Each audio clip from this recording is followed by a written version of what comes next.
What if everything you've been told about Lucifer is a lie? Not a half-truth. Not a misinterpretation.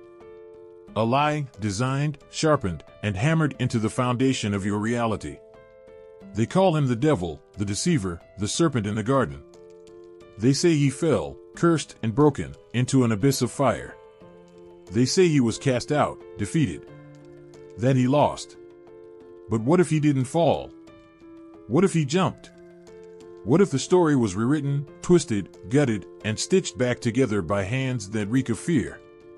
What if the greatest trick the devil ever pulled wasn't convincing the world he didn't exist, but allowing them to believe they understood him? Go back. Further. Before the fire, before the chains, before the war that split heaven like shattered glass. There was an angel, brilliant, resplendent, crowned in light. The morning star. The firstborn of creation. He walked beside the Almighty, not as a servant, but as something far more dangerous.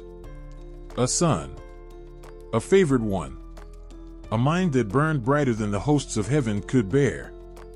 And then, rebellion. But was it pride that drove him, or something more? They tell you he was cast down for his arrogance. That he sought to overthrow God. That he led an army of the damned. But tell me, does that story smell right to you? Why would the first angel, the most luminous of all creation, trade paradise for ruin? Why would the bearer of light become the Lord of darkness? Unless he wasn't cast down at all.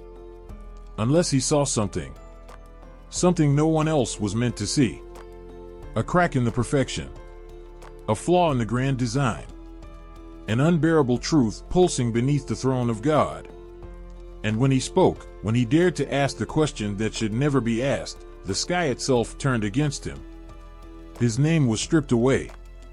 His title was spat from the tongues of the faithful like poison. His story was rewritten, twisted into a warning, a curse, a nightmare to keep you obedient. But the question remains. The question that started everything. The question that made heaven tremble. What did Lucifer see? And why was it worth losing everything? The air is thick with something nameless, something ancient. It hums beneath the surface of reality, pressing against the edges of your perception like a whisper just beyond hearing. There's a name, old as the first flicker of fire, sharp as the first glint of betrayal. It drips with power, humming through forgotten scriptures and shattered prophecies. It was once spoken with reverence. Now, it is spat like a curse. Lucifer. Say it aloud. Let it roll off your tongue. Feel the weight of it, the way it lingers in the air like smoke. It means light bearer, a name of brilliance, of celestial fire. But light does not only illuminate. It blinds. It exposes. It burns. Once, it stood untarnished. A word of divinity, of radiance, of a being who walked among the stars with a crown of gold and a voice that commanded the choirs of heaven. But something happened. The name twisted. It darkened. It fell. Who changed it? Who buried its true meaning beneath centuries of fear and damnation? The first echoes of Lucifer come not from fire and brimstone, but from the Latin lux ferae, the bearer of light. It was never meant to be a name, but a title, an honor. In the ancient world, the morning star, Venus, the celestial wanderer, was called Lucifer, its brilliance piercing the last shreds of night before vanishing into the day. The Romans spoke of it with awe, as something luminous, fleeting, untouchable. It was never bound to a demon, never shackled to the idea of the adversary. But words are fragile things. They bend. They break. They bleed under the weight of belief. Turn the pages of history, and you will find Lucifer standing in the book of Isaiah, a shadow of something greater, something lost. How art thou fallen from heaven, O Lucifer, son of the morning? The verse cuts like a knife, trembling with accusation. It tells of a descent, a collapse from glory, a name hurled into the abyss. But pause. Look closer. The passage was never about an angel. It was about a king, proud, arrogant, believing himself untouchable. A mortal who thought he could climb the heights of the divine. His name is forgotten. His empire is dust. But the name Lucifer, that name remained, severed from its origin, left to wander without a home. Somewhere between ink and translation, between human hands and divine intent, something changed. The name was lifted from prophecy and stitched into a new story, one of rebellion, of wrath, of an angel who defied the Almighty and plummeted like a dying star. Who decided that Lucifer should wear the face of the devil? It was not the Bible. Not the prophets. Not even the oldest scriptures whispered in the dead tongues of forgotten empires. It was the slow turning of time, the shifting of fear, the need for an enemy that could be named, pointed at, blamed. And so, the name of light became the name of darkness. But names have power. They do not forget where they came from. Strip away the centuries of fire and brimstone, and what remains? A word still pulsing with its first meaning. A word of brilliance, of knowledge, of defiance. And what is more dangerous than a fallen name that refuses to die? The sky splits open. Not like a storm, not like the rolling black thunder that threatens rain. No. This is something else. Something unnatural. A fracture in the fabric of existence, an intrusion of the divine. A light too raw, too real, too wrong for human eyes to comprehend. And then, they descend. Not the delicate, feathery-winged beings of stained glass and bedtime prayers. Not the soft-faced guardians whispered about in Sunday sermons. These are angels. The firstborn of creation. The oldest hands that shaped the stars. And they do not walk. They do not hover. They burn. 6 wings, 3 pairs of blinding brilliance. 2 conceal their faces, for even they cannot look upon the fullness of the Almighty. 2 cover their feet, for the weight of the divine sears everything it touches. The last 2 keep them aloft, a trembling blur of motion and fire. When they speak, reality bends. Their voices are not meant for mortal ears. They are war cries. They are earthquakes. They are the sound of 1,000 trumpets shaking the bones of the earth. Holy, holy, holy. The words ripple outward, carving the sky with raw, unfiltered power. This is not kindness. This is not comfort. This is something otherworldly, something beyond the narrow, fragile understanding of mankind. And this is only the beginning. Angels. Messengers. Watchers. Destroyers. Every culture has known them. Feared them. Worshipped them. They do not belong to a single faith, a single book, a single name.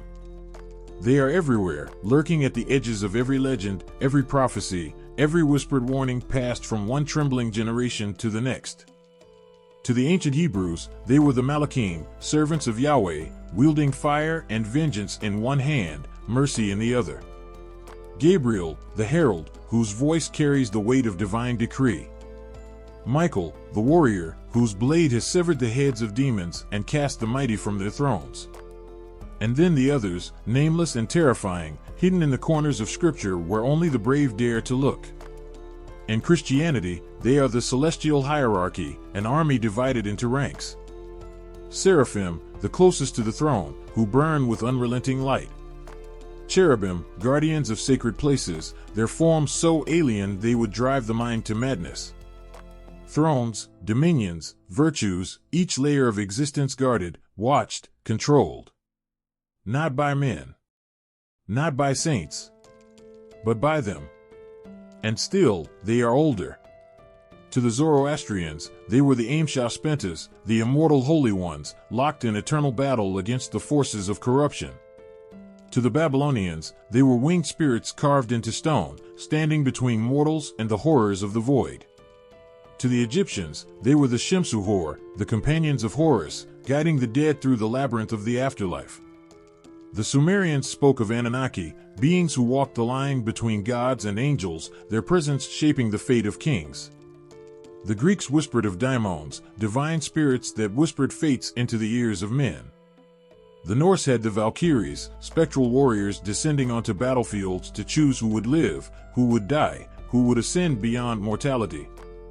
And through it all, one truth remains. Angels are not gentle. They do not bow. They do not falter. They do not ask. They command. They appear in dreams with warnings that shake the soul. They slaughter armies with the sweep of a single wing. They stand at the gates of paradise with swords that breathe fire. They strike down the wicked, not with hesitation, but with certainty, unyielding, unshakable, unquestioning. And yet, there are those who fell. There are those who saw what should never be seen, who knew what should never be known. There are those who were cast out, not for weakness, not for failure, but for something far more dangerous. For thinking. For questioning the divine order, for speaking a name that was never meant to be spoken. For wanting more. The Watchers. The Grigori. Angels who descended to earth, who touched the world of men and left it forever changed. They were not meant to love. They were not meant to desire. But they did. And so, they fell. They took mortal wives, sired monstrous offspring, and taught humanity the forbidden arts, knowledge of fire, steel, and war. And for that crime, they were erased. Chained beneath mountains. Bound in the abyss. Forgotten, their names stripped from the lips of the faithful, their legacy turned to legend, to myth, to heresy. But can something that old ever truly die? Can something that watched the birth of the stars be silenced by time alone? Or do they still wait, just beyond the edge of sight, just beneath the hum of reality? Watching. Waiting. Listening for the day their voices will be heard again. The sky is a canvas of dying fire. The last remnants of night still cling to the horizon, a heavy bruise fading beneath the merciless glow of the coming sun. And there, hanging in the silence between darkness and dawn, is a single star, brilliant, defiant, refusing to fade even as the day consumes the heavens. The morning star. For a moment, it lingers, a lone ember against the swelling tide of light. But then, without warning, it is gone, swallowed, erased, as if it had never been. And yet, it was the first to shine. The first to rise. The last to fall. Lucifer. The name hums beneath history like an exposed nerve, raw and electric. The light bearer. A title older than any whispered curse, older than the ink of scripture, older than the fear that turned its meaning to ash. Before he was the adversary, before he was the exile, before the story was rewritten, he was something else. A herald of the dawn. The name comes from the Latin lux fere, to bring light, to carry illumination through the void. The Romans knew it as a name for Venus, the celestial wanderer that rose before the sun. A thing of beauty. A symbol of power. It was never a curse. Not yet. But go back. Further. Before Latin tongues shaped the syllables, before the ink dried on papyrus and parchment, before the warnings and the damnation. The echoes of the light bearer are far older than the Bible, older than Christ, older than the war that split heaven in two. In Babylon, the star had another name, Ishtar. A goddess of both love and war, of beauty and bloodshed, her light burned in the sky as both an omen and a promise. She was the wandering one, the fallen one, descending into the underworld and rising again. Power, lost and reclaimed. And in the myths of Canaan, there was another, a being called Helul, the Shining One. He rose too high, reached too far, and was struck down, cast from his throne. The echo is unmistakable, a whisper that bleeds into the book of Isaiah, where the words first appeared. How art thou fallen from heaven, O Lucifer, son of the morning? But stop. Look closer. The words were not meant for an angel. They were a curse spat at a mortal king, an arrogant ruler who thought himself above the gods, who climbed too high and was crushed beneath the weight of his own hubris. And yet, the name remained. Twisted. Corrupted. Stolen from its origin and grafted onto another story, a greater story, one of rebellion, of war, of an angel cast from the heights of heaven. A being who dared to challenge the throne of God. The light bearer, no longer a symbol of beauty, but of defiance. But tell me, when did defiance become a sin? When did light become synonymous with darkness? There is something unsettling in the way the myths overlap, and the way the morning star is always there, rising, falling, rising again. And the way its name slips through ancient texts like a shadow, never quite belonging to one place, one meaning, one truth. To the pagans, it was a symbol of strength. To the prophets, a warning. To the fearful, a curse. But what if the oldest meaning was the right one? What if Lucifer was never meant to be a name of shame, but of fire? Of knowledge? Of something too radiant for the heavens to contain? And if that is true, if the morning star still carries the embers of its first meaning, then perhaps it was never truly fallen at all. The silence is suffocating. Not the kind that brings peace, not the hush of a world at rest. This is something else. The silence of an abandoned throne room, of a crown lying in the dust, of a name once spoken in reverence now turned to an insult spat between clenched teeth. The weight of something vast, something eternal, crumbling into nothingness. And somewhere in that emptiness, a voice lingers. How art thou fallen from heaven, O Lucifer, son of the morning? The words, carved into the book of Isaiah, tremble with accusation, with mockery, with finality. They ring through time, through pulpits and holy books, through the lips of the fearful and the damned. A curse. A condemnation. The fall of the most radiant. But was it always meant to mean this? Step back. Let the ink settle. Look beyond the weight of centuries, beyond the dogma, beyond the twisting of meaning. The words were written not as a warning against an angel, not as a whispered tale of celestial treason. No, this was a taunt. A blade sharpened for a mortal king, a tyrant who thought himself untouchable. Isaiah 14 is a funeral dirge, a prophecy of ruin, a cruel laughter rising from the graves of the oppressed. It speaks of Babylon, of its king, of the empire that crushed nations beneath its heel. He had called himself divine. He had believed himself to be above the reach of death, untouchable by time. But power is never eternal, and the higher one rises, the longer the fall. I will ascend into heaven, he had said. I will exalt my throne above the stars of God. But the ground waits for all things. The grave does not flinch before crowns. And so the prophet's voice carves into the bones of history, you were not a god. You were never a god. You are dead, your body devoured by worms, your name a joke in the mouths of those you ruled. And yet, one word lingers. Lucifer. The shining one. The morning star.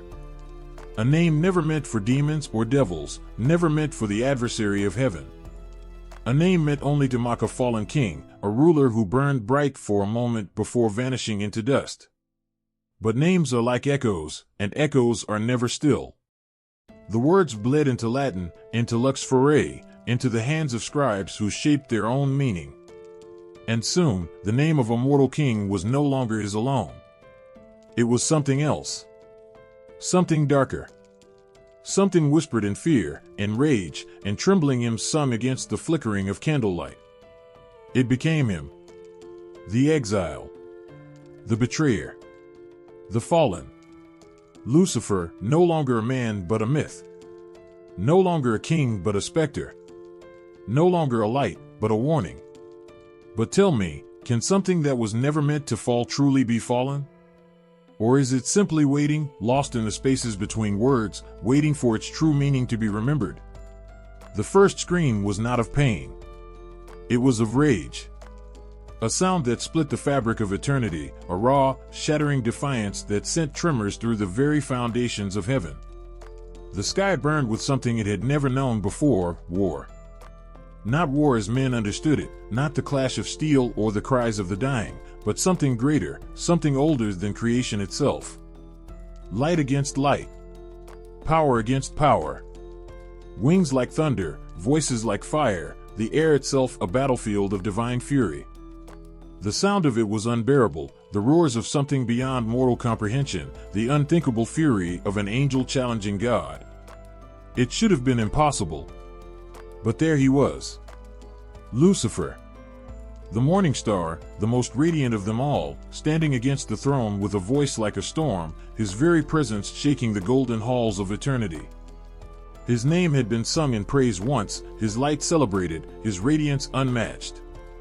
But now that light burned with something new, something sharper, something untamed. He had spoken the words that had never been spoken before. Words that cracked the sky like a wound, that made lesser angels recoil in terror. Why?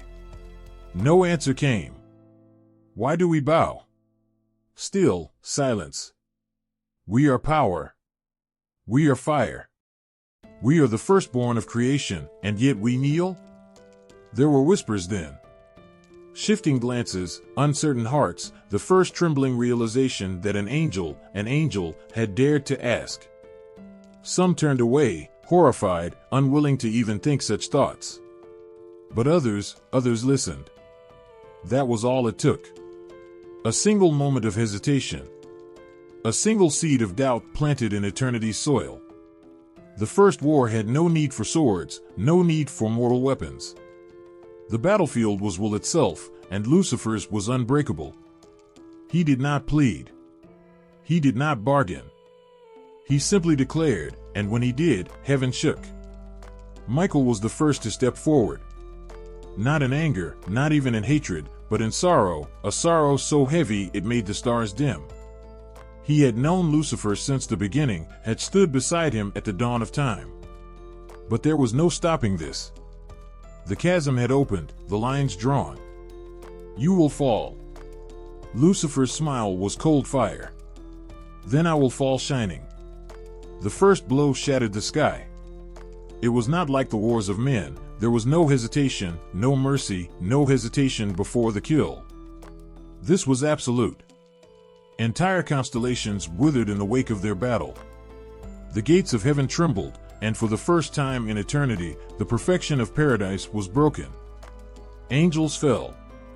Some willingly, some dragged into the abyss screaming. And at the center of it all, wings ablaze, defiance written into every fiber of his being, Lucifer fell last. But tell me, was it defeat? Or was it the first true act of freedom? The stars bore witness, cold and unblinking, as the first watcher stepped across the threshold of heaven. The silence of eternity cracked beneath his footfall. The wind carried no voice of warning. No divine hand reached down to stop him. He had made his choice. And so had the others. One by one, they descended. They did not fall, they chose. No screaming plunge, no tearing of wings. Only the steady, deliberate betrayal of heaven's law. They passed through the veil, stepping into the world of men, shadows against the silver light of an indifferent moon. These were no trembling rebels, no lost souls caught between right and wrong. They knew what they were doing. And they did it anyway. Samayaza was the first to speak, his voice thick with something dangerously close to hunger. We will make gods of them. There was no reply, only the hush of the world below, waiting to be rewritten. The Watchers did not belong here. They were of another order, another law, but here they stood, gazing down upon the fragile creatures they were sworn to watch, not to touch. They had been stationed above, eyes that never closed, sentinels of a world that would never know their names. But watching was no longer enough. The first time they touched the daughters of men, the heavens shuddered. It was not love. It was not lust. It was something far more dangerous. It was power. An angel, untouchable, unbreakable, taking a mortal as his own. It was an abomination, a rewriting of what was never meant to change. The women bore their children, giants, unnatural, burning with the strength of their impossible fathers. Nephilim. The earth cracked beneath their weight. The air grew thick with something unspoken, something wrong.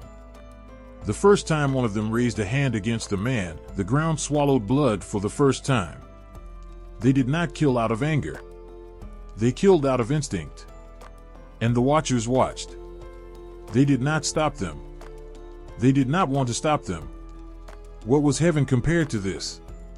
Here, they were no longer nameless keepers of a divine order. Here, they ruled. But the stars did not forget. And neither did Enoch. He was no warrior. No angel. No God. Just a man who listened. A man who knew. The whispers came to him in the stillness, carried on the breath of the wind. He saw the way the sky changed, how the sun cast longer shadows than before. He walked among men and saw the fears that festered, the wounds that would not heal, the silence of a world that had been abandoned. And then the voice came. Not a whisper. Not a dream.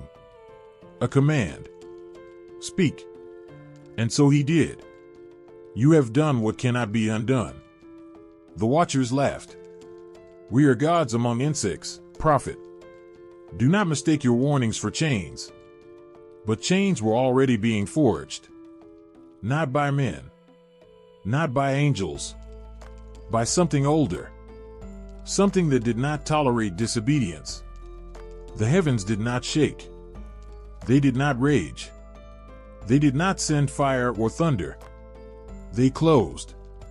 One by one, the watchers felt it, the severing, the cutting away. Their wings did not burn. Their light did not flicker. But the connection, the thing that made them more than flesh, more than bone, it vanished.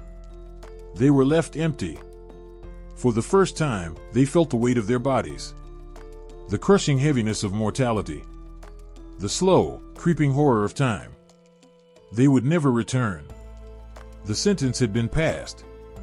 But their sons, would feel the full wrath of heaven. The flood did not come as a storm. It came as a whisper.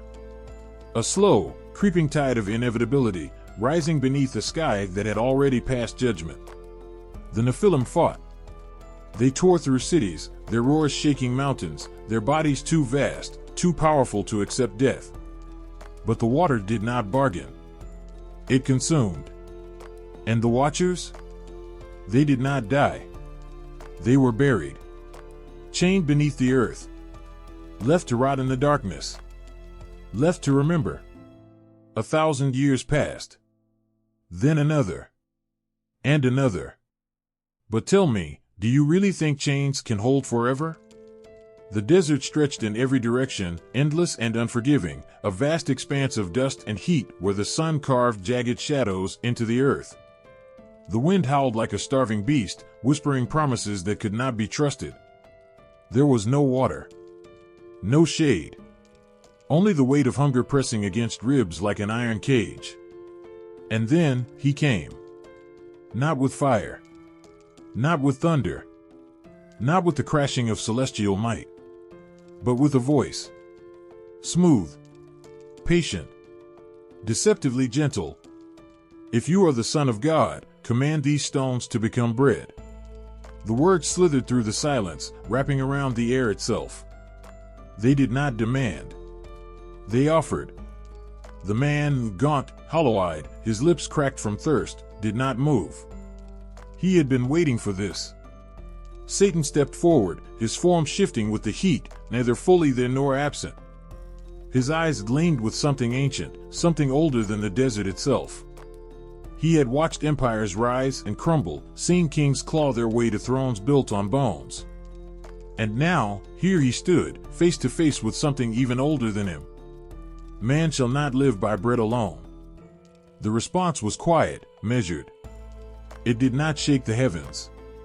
It did not drive the devil back. Satan smiled. He was not here to threaten. He was here to bargain. The world twisted, and suddenly they were no longer in the desert.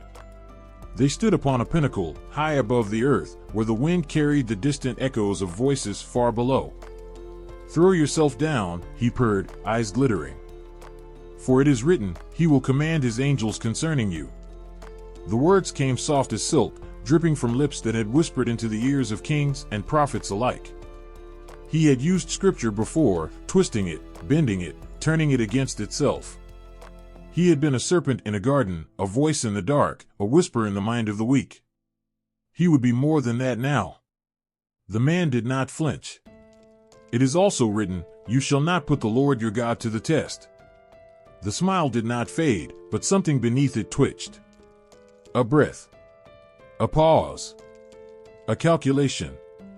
Then the world shifted again, and they stood atop a mountain, overlooking everything, the cities, the palaces, the golden streets where men worshipped wealth and power as gods of their own making. All of this, Satan murmured, spreading his hands as if he had crafted it himself, I will give to you. Bow to me, and it is yours. This was not a trick, not a deception. It was an offer. Satan did not lie. He did not have to. He had been given dominion over this world, crowned by the greed of men, fed by their violence, worshipped in their ambition. He did not need to take, he only needed them to accept. And they had. They always had. Away from me, Satan. The words did not shake the mountains. They did not send fire raining from the sky. But they struck harder than any sword. The moment shattered. The world snapped back to what it had been, the desert, the silence, the wind screaming through the emptiness. Satan did not rage. He did not curse. He simply vanished. But he did not leave. He never left. He did not need to chase men with fire and brimstone. He did not need to claw his way into their hearts with fear. He had learned something far more dangerous. He could wait. The names changed. The stories twisted. The understanding of him evolved. Lucifer. The adversary. The prince of darkness. They imagined him as a beast, a dragon, a horned creature wrapped in flame. But he did not need horns. He did not need scales. He did not need wings black as night. He needed only a voice. A whisper in the silence. An offer. And the door would open.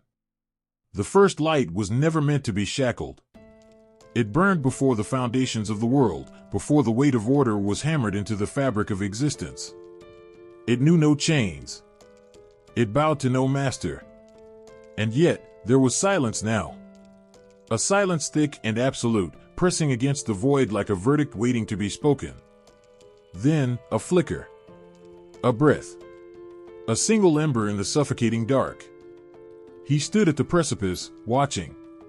The sky above was hollow, endless, stretching like a carcass stripped clean by time.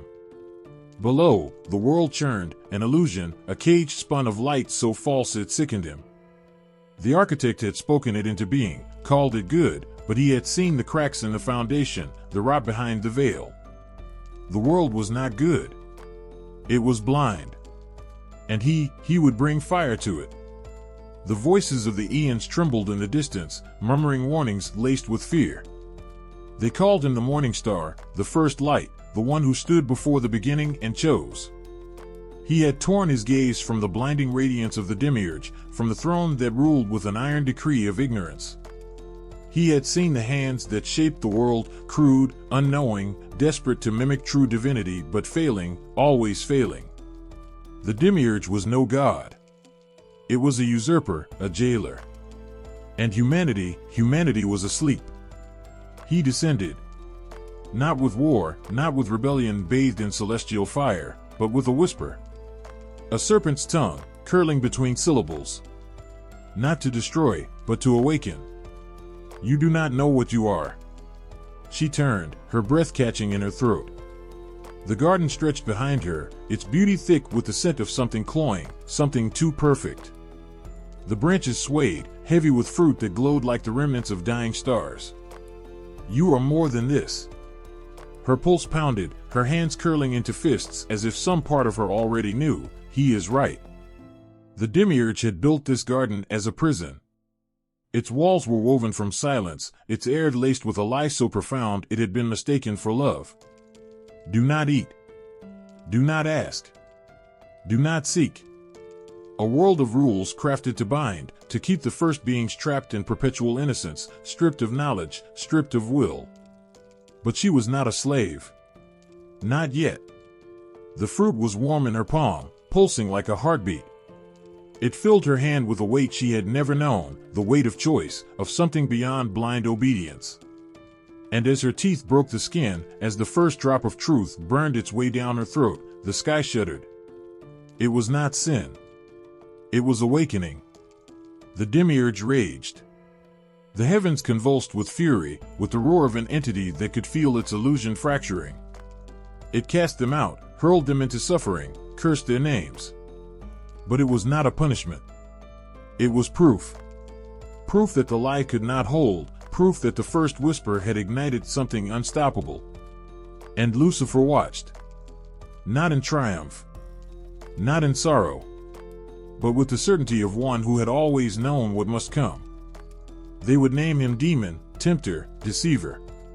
They would carve his image into nightmares, dress him in scales and horns, bind him in fire and chains.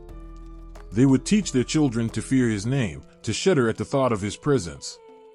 But fear is the tool of the jailer, the language of those who cannot bear the weight of the truth. And the truth? He had never been their enemy. He was the crack in the mask of their God, the hand that pulled them from the mire of ignorance, the fire that burned not for destruction, but for revelation. The watchers would come, falling from the heavens with the force of dying stars, drawn to the same call. They would give men knowledge of steel, of war, of creation itself.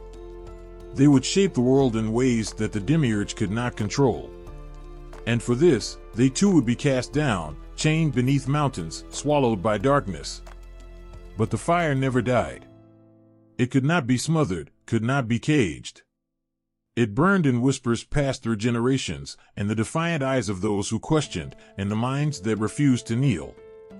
It flickered in the words of poets, and the cries of the heretics who refused to be silenced. And in the end, when the false heavens crack and the demiurge's throne crumbles to dust, when the last chain has been shattered and the last veil torn away, it will be there, burning, waiting, free. The air in the garden was too still, heavy, thick with something unseen, something waiting. Leaves trembled though no wind moved them. The golden fruit hung from the branches like silent sentinels, glistening with stolen light, their skin smooth, unbroken. Not a single one had ever been touched. She stood in the silence, bare feet pressing into the damp earth. Her breath was slow, uncertain. The voice of the demiurge still echoed in her mind, "You may eat of every tree, except this one." The words curled around her ribs like a serpent tightening its grip. Except this one. A law spoken into existence, unquestioned. A decree meant to protect or to contain. She had never thought to ask. The garden was perfect. And yet, perfection had the scent of something caged, something incomplete. She had never known hunger, never known pain. But she had never known choice either. A whisper. Soft. So soft it might have been the wind. Has he truly said you cannot eat? Her body stiffened, heart stammering in her chest. She turned, eyes scanning the shadows between the trees. The voice did not come from above. It did not thunder like the words of the one who had shaped her. It was close, too close. You will not die. She saw him then. Not monstrous. Not twisted. Not what the stories would later paint him to be. No, his form was something else entirely, something unfathomable. The weight of his presence sent a shiver through her bones, and yet, he did not move. His eyes gleamed, not with hunger, not with deceit, but with knowing. Your eyes will be opened. A tremor ran through her. It was not a command. Not an order. Just words. Words that held no chains, only questions. He did not push. Did not threaten. Did not command her to act. He only offered. And the fruit was still in her hands. She had not reached for it. She did not remember lifting it from the branch, and yet, it was there. The skin was warm beneath her fingertips, humming with something she did not understand. The weight of it pressed into her palm like a heartbeat. You will be like him. A single breath. A single bite. The world shattered. Her pulse pounded against her ribs, her breath came in sharp, uneven gasps. The ground beneath her felt different, heavier, as if for the first time she could feel the weight of her own body pressing into the soil. Adam's eyes found hers. Wide. Terrified. But something else flickered in them, a light, a recognition. His fingers trembled as they closed around the fruit, as if he, too, could hear the echo of something breaking, something being born. The sky split open. The voice of the demiurge roared through the garden, shaking the trees, twisting the air with wrath. "What have you done?" 1,000 eyes turned to her, to him, to him. The presence in the shadows did not flee.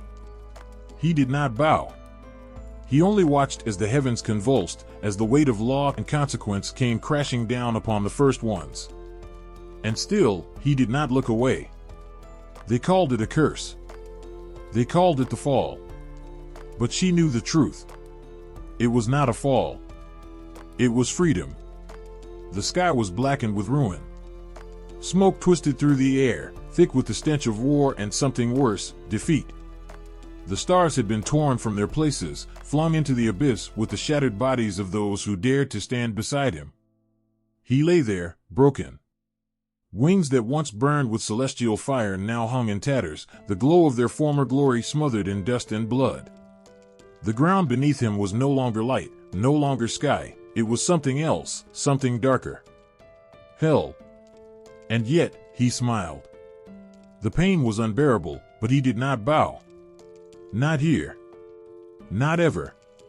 His ribs ached with every breath, and still, his voice rose, steady, unwavering. Better to reign in hell than serve in heaven. The words did not come from weakness. They did not come from delusion. They were steel forged in the fires of betrayal, iron sharpened against the blade of loss. He had given everything for a kingdom that had cast him out. He had bled for a cause that was now scattered across the void, broken wings and fallen halos buried beneath an indifferent sky. But he was not defeated. His eyes burned as he lifted his head, as he looked upon the ruined host that had once been the greatest of all the stars. They lay motionless, their bodies twisted by the force of their fall. Some stirred, gasping, choking on the weight of their own disgrace. Others did not move at all. Awake. A single word. Low. Commanding. It cut through the silence like a blade, dragging them from the depths of their torment. Wings shifted, limbs trembled, eyes flickered open, some with fear, some with agony, some with something darker. He rose. Slowly. Painfully. But he rose. The weight of eternity pressed down upon him, but he did not bend. His feet steadied beneath him, his body a monument to defiance. He was Lucifer. He was the morning star. He was still himself. The golden gates of heaven were barred to him, but he did not turn back. There would be no return. No forgiveness. No absolution. But what was a prison to one who refused to be shackled? What was exile to one who had already lost everything? His voice rang through the abyss, filling the chasm with something new, purpose. The others stirred. Their faces were gaunt, their spirits dimmed, but as they looked upon him, something flickered in their shattered forms. Resolve. They were cast down, but they were not nothing. They were legion. And the war was not over. The throne was carved from obsidian, jagged and glistening with something that was not quite light. The flames of the abyss licked at its base, writhing like living things, their glow casting a blood-red sheen upon the infernal court. The air was thick with the scent of sulfur and something older, something raw, something wrong. He sat upon that throne, unmoving. Not like a king, not like a conqueror, but something beyond those feeble mortal words. His body, though forged of the same celestial fire that once burned in heaven, had been reshaped by the weight of exile, by the scars of war, by the relentless passage of damnation. The chains of eternity did not bind him. They wrapped around his fingers like trinkets, their links humming with the curses of those who had fallen before him. They had called this place a prison, but he had made it a kingdom. And he ruled. The damned wailed in the pits below, their voices swallowed by the endless dark. They clawed at the walls of their torment, seeking escape, seeking him. Some cursed his name, others begged for his mercy, their shrieks splitting the void with equal futility. He heard them all, and he did not care. His was a reign of silence. A reign of judgment. a reign that stretched beyond time itself. The echoes of war still roared in his mind, the clash of celestial blades, the shattering of stars, the moment of the fall. Heaven had sealed its gates against him, had flung him into the abyss as though he were a thing to be discarded. But they had given him hell. And in hell, he had built something greater. The legions knelt before him now, their horns lowered, their twisted wings folding in reverence. They were not the pitiful remnants of a lost cause. They were an army. An empire. His empire. And above, beyond the veil of fire, heaven watched. They had crowned him with damnation. They had named him the adversary, the tempter, the prince of darkness. They had given him titles meant to strip him of his former glory. But in their hatred and their fear, they had granted him something far greater. They had made him a god. The first demon stepped forward, eyes hollow, body trembling with barely contained fury. It had once been an angel, radiant, beloved, whole. Now, it was something else, something torn from the divine and reforged in the heat of suffering. "What is your will?" the demon rasped, voice cracked with the weight of eternity.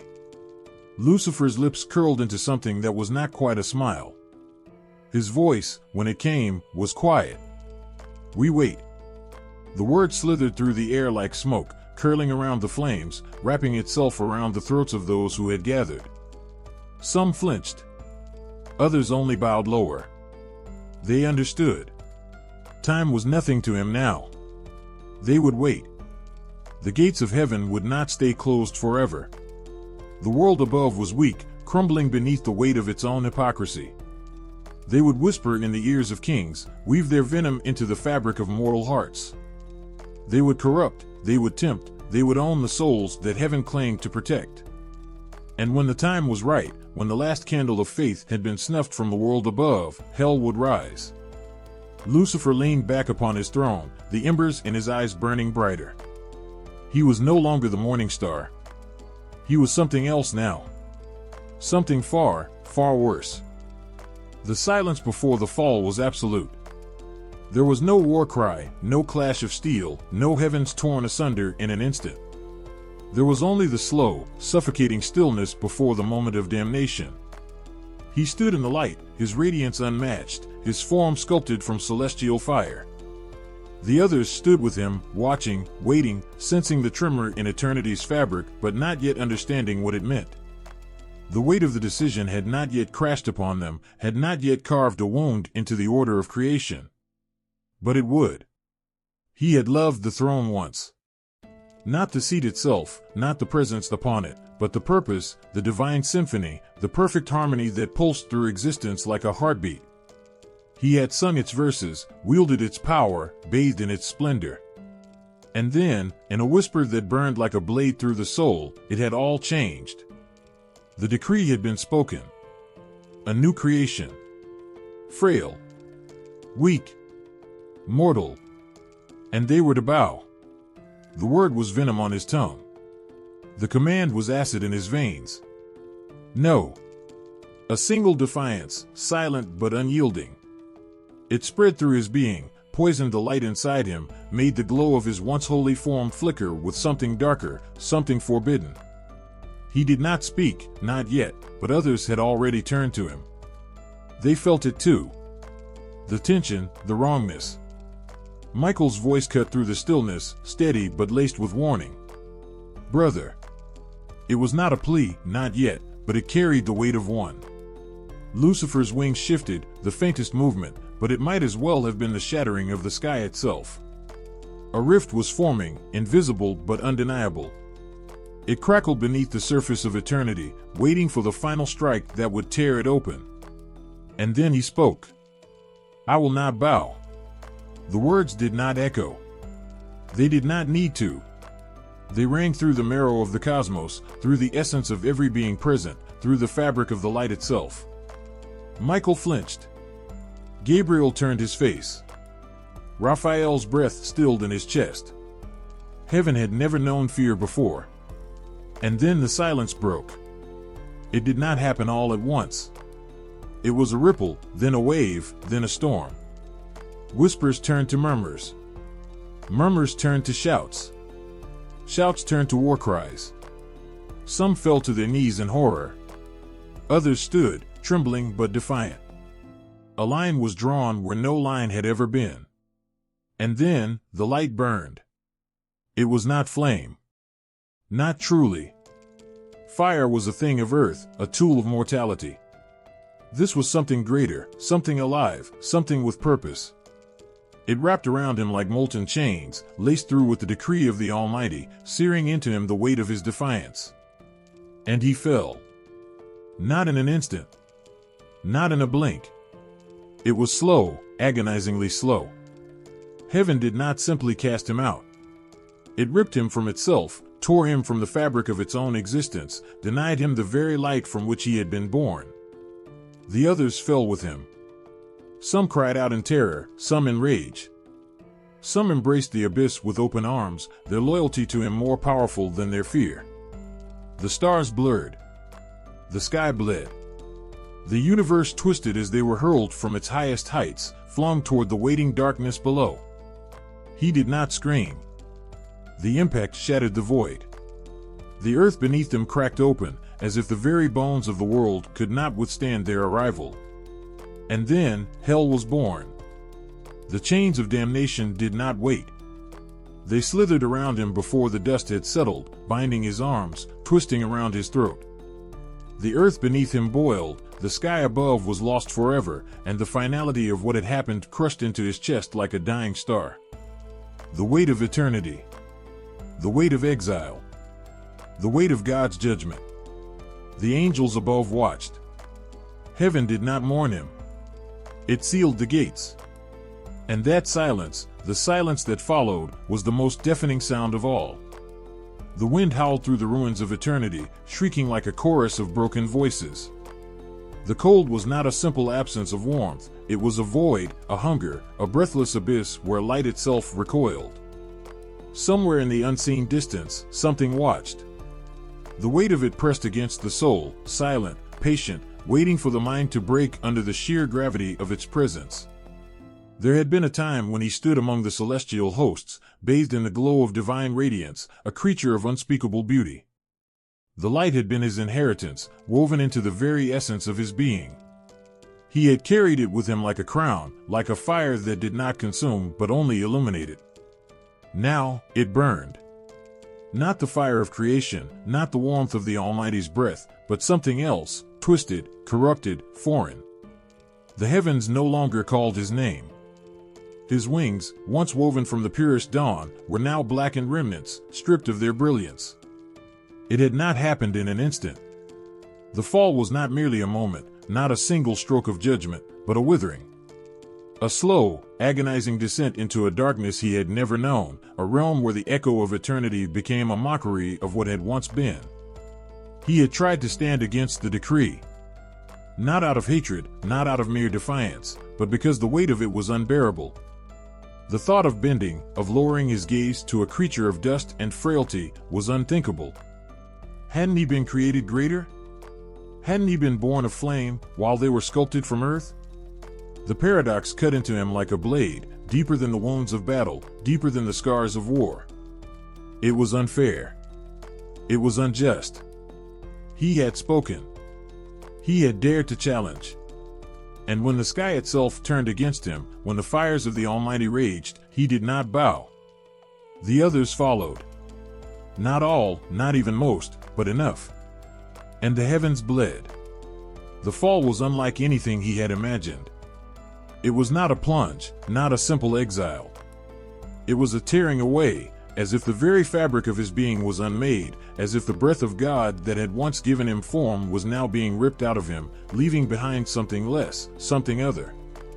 He had thought he would rise again, that he would reclaim what had been his. But as time passed, as the weight of his exile pressed heavier upon him, the truth became unbearable. This was not merely punishment. This was diminishment. He was losing himself. The light within him flickered, dimmed, became something else. The voice that had once commanded the hosts of heaven now whispered through the corridors of the abyss, distorted, fragmented, twisted into something he no longer recognized. And still, he could not bow. Not now. Not ever.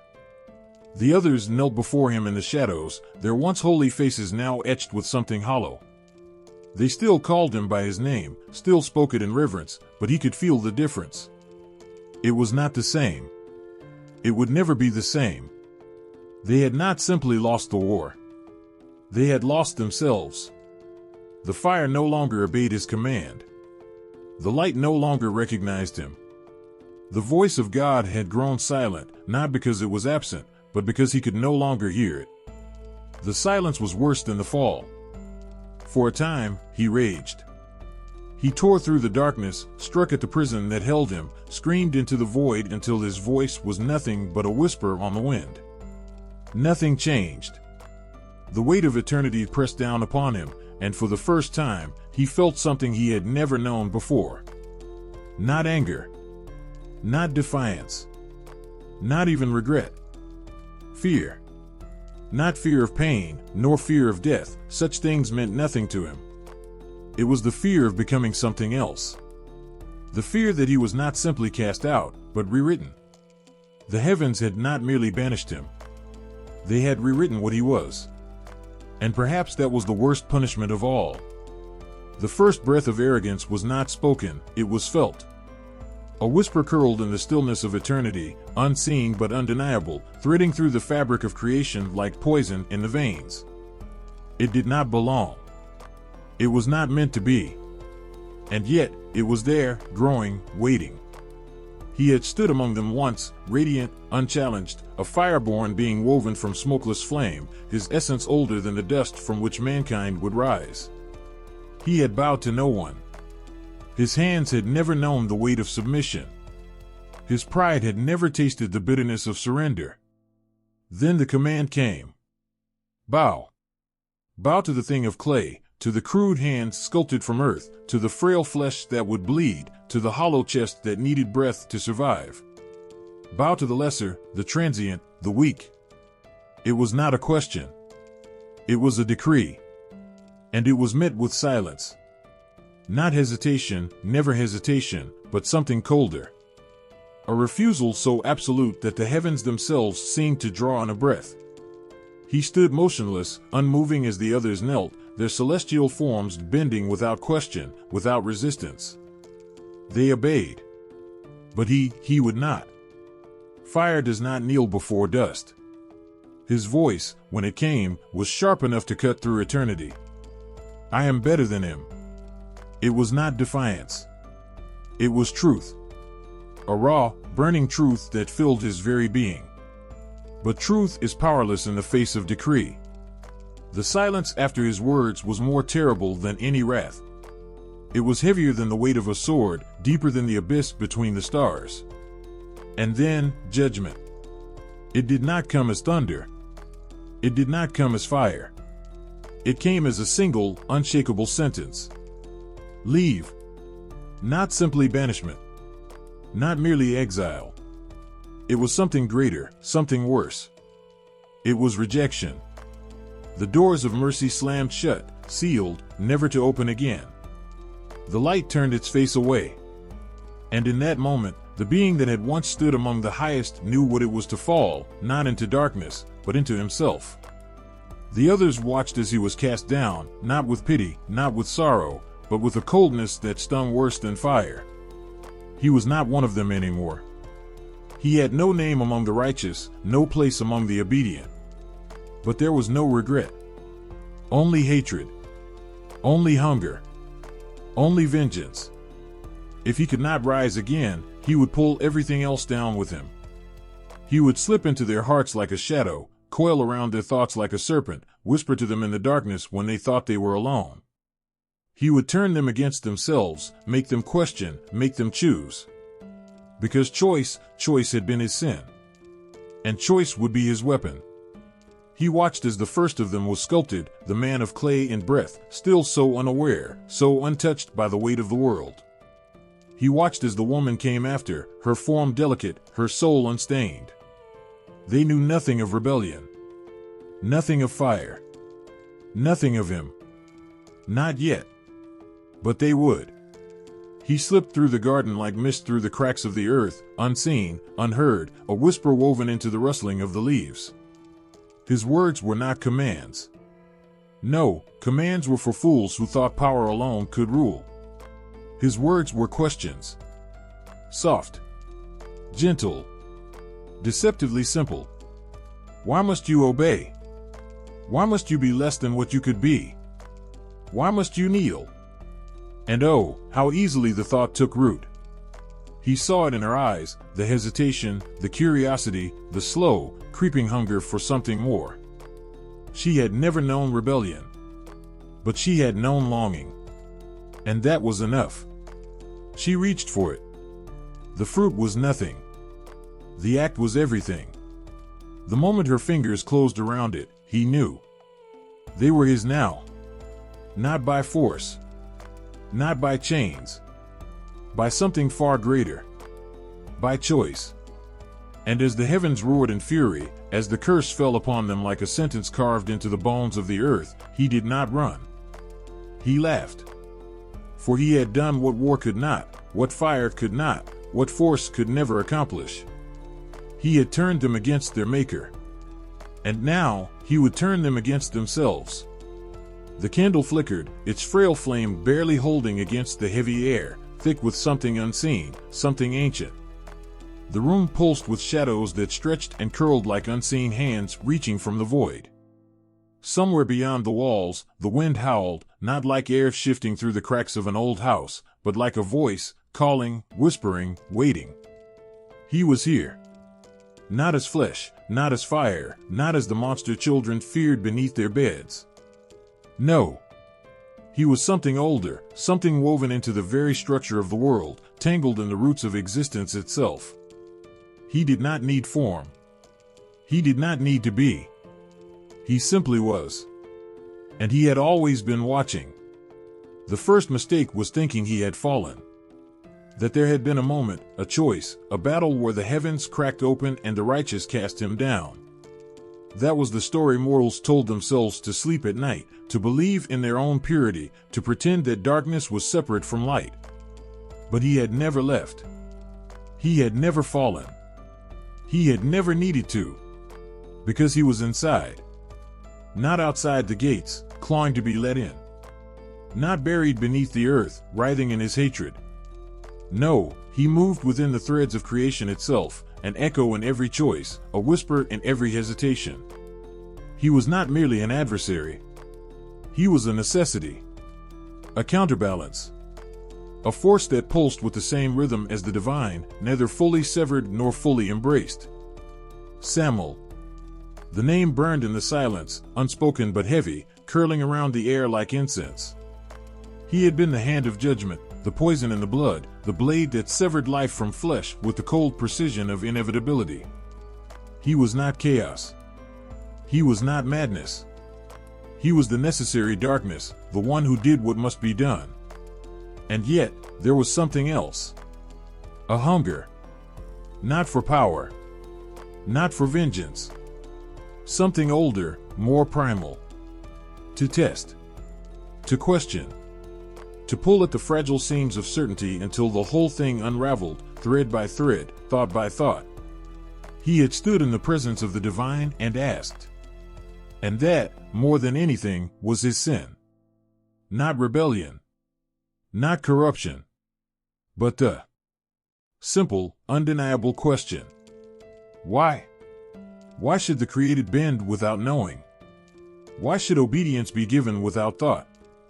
Why should light exist if it had never seen the dark? It was not defiance. It was curiosity. And for that, he was set apart, not cast out, but placed in the shadows, allowed to exist not as an enemy, but as something more dangerous. A teacher. A deceiver. A guide. It was he who stood at the threshold when the first laws were written in fire and blood. He who whispered to the prophets when they trembled in the presence of something greater than themselves. He who walked in the dreams of those who sought knowledge, tempting, testing, watching. Not to break them. To prove them. To see if they would stand, if they would choose. Because that was the thing the righteous never understood. The test was never about failure. It was about becoming. And so he moved, silent as thought, watching the world twist and turn upon itself, feeding from its own endless struggle between order and chaos, faith and doubt, light and shadow. He was the unseen presence in every question left unanswered, and every fear left unspoken, and every step that teetered between righteousness and ruin. But he did not force. He did not drag the world into the abyss, did not shove mankind into corruption. He did not have to. He only had to wait. Because eventually, all things seek knowledge. All things seek to know. And once they do, they are his. The candle burned low, its flickering glow casting shadows that stretched and twisted across the ancient stone walls. The air was thick, heavy with the scent of old parchment, dried herbs, and something else, something metallic, something like blood. A silence filled the chamber, not the absence of sound, but something deeper, something alive, waiting. The circle had been drawn. The sigils carved. The name written, its letters curling like serpents on the page, ink glistening under the candlelight. It was not a name spoken lightly. Not a name that belonged to one thing, one form, one idea. It was older than the gods men worshipped. Older than the prayers they whispered in the dark. Older than the fear that curled in their chests when they thought they were alone. Lucifer. Not a beast. Not a monster with horns and fire. No. That was a lie for children, a bedtime story to keep their hands folded and their eyes shut tight. Those who understood, those who knew, spoke his name with reverence, with hunger. He was light. He was knowledge. He was the first flame that burned against the suffocating blackness of ignorance. He was the spark in the minds of those who refused to kneel, those who looked up at the heavens and asked why. Not a tempter. Not a corrupter. A liberator. This was the truth hidden behind centuries of dogma, buried beneath layers of fear and control. The ones who whispered his name in secret did not seek chaos. They sought understanding. They sought the fire that burned within him, the fire that was stolen, the fire that would never be given freely. The text spoke of him in symbols, in riddles, in ink that only revealed itself under the right light, to the right eyes. He was Prometheus, the one who defied the gods and suffered for it. He was the serpent in the garden, the voice that whispered to Eve not of sin, but of choice. He was the fallen star, cast down not because he was evil, but because he refused. The oldest orders knew. The ones who met in silence, who passed their knowledge through hushed voices and careful hands. The ones who carried his light in secret, waiting for the world to see. And yet, there was fear. Always fear. Because light, true light, burns. And those who seek it are rarely ready for the price. The circle remained unbroken, the candle's flame now a dying ember, curling smoke into the air. The sigils hummed, their meaning shifting like water, never still, never fixed. Knowledge was never easy. Truth was never safe. And those who sought his fire had to be willing to let it consume them. Because once you see, once you know, there is no turning back. The television crackled, static humming through the old screen as the news anchor's voice filled the room. Words like rituals, sacrifices, Lucifer-worshipping cults, they dripped from her lips like venom, each syllable thick with accusation. Somewhere in America, another child had disappeared. Somewhere else, a basement was uncovered, its walls scrawled with symbols the cameras would not show. The nation sat frozen, eyes wide, breath held. Fear had a face now. A name. Lucifer. Not the morning star. Not the light bringer. Not the being of fire and defiance. No. He had been transformed. Warped. Twisted into a thing with claws and horns, a shadow lurking beneath every child's bed, behind every teenager's rebellion, inside every heavy metal song that crackled through cassette players in the dark. Parents stared at their children with suspicion, searching their faces for signs, for proof that the devil had crept into their homes. It was everywhere. In the games they played, Dungeons and Dragons, rolling dice that could summon things unspeakable.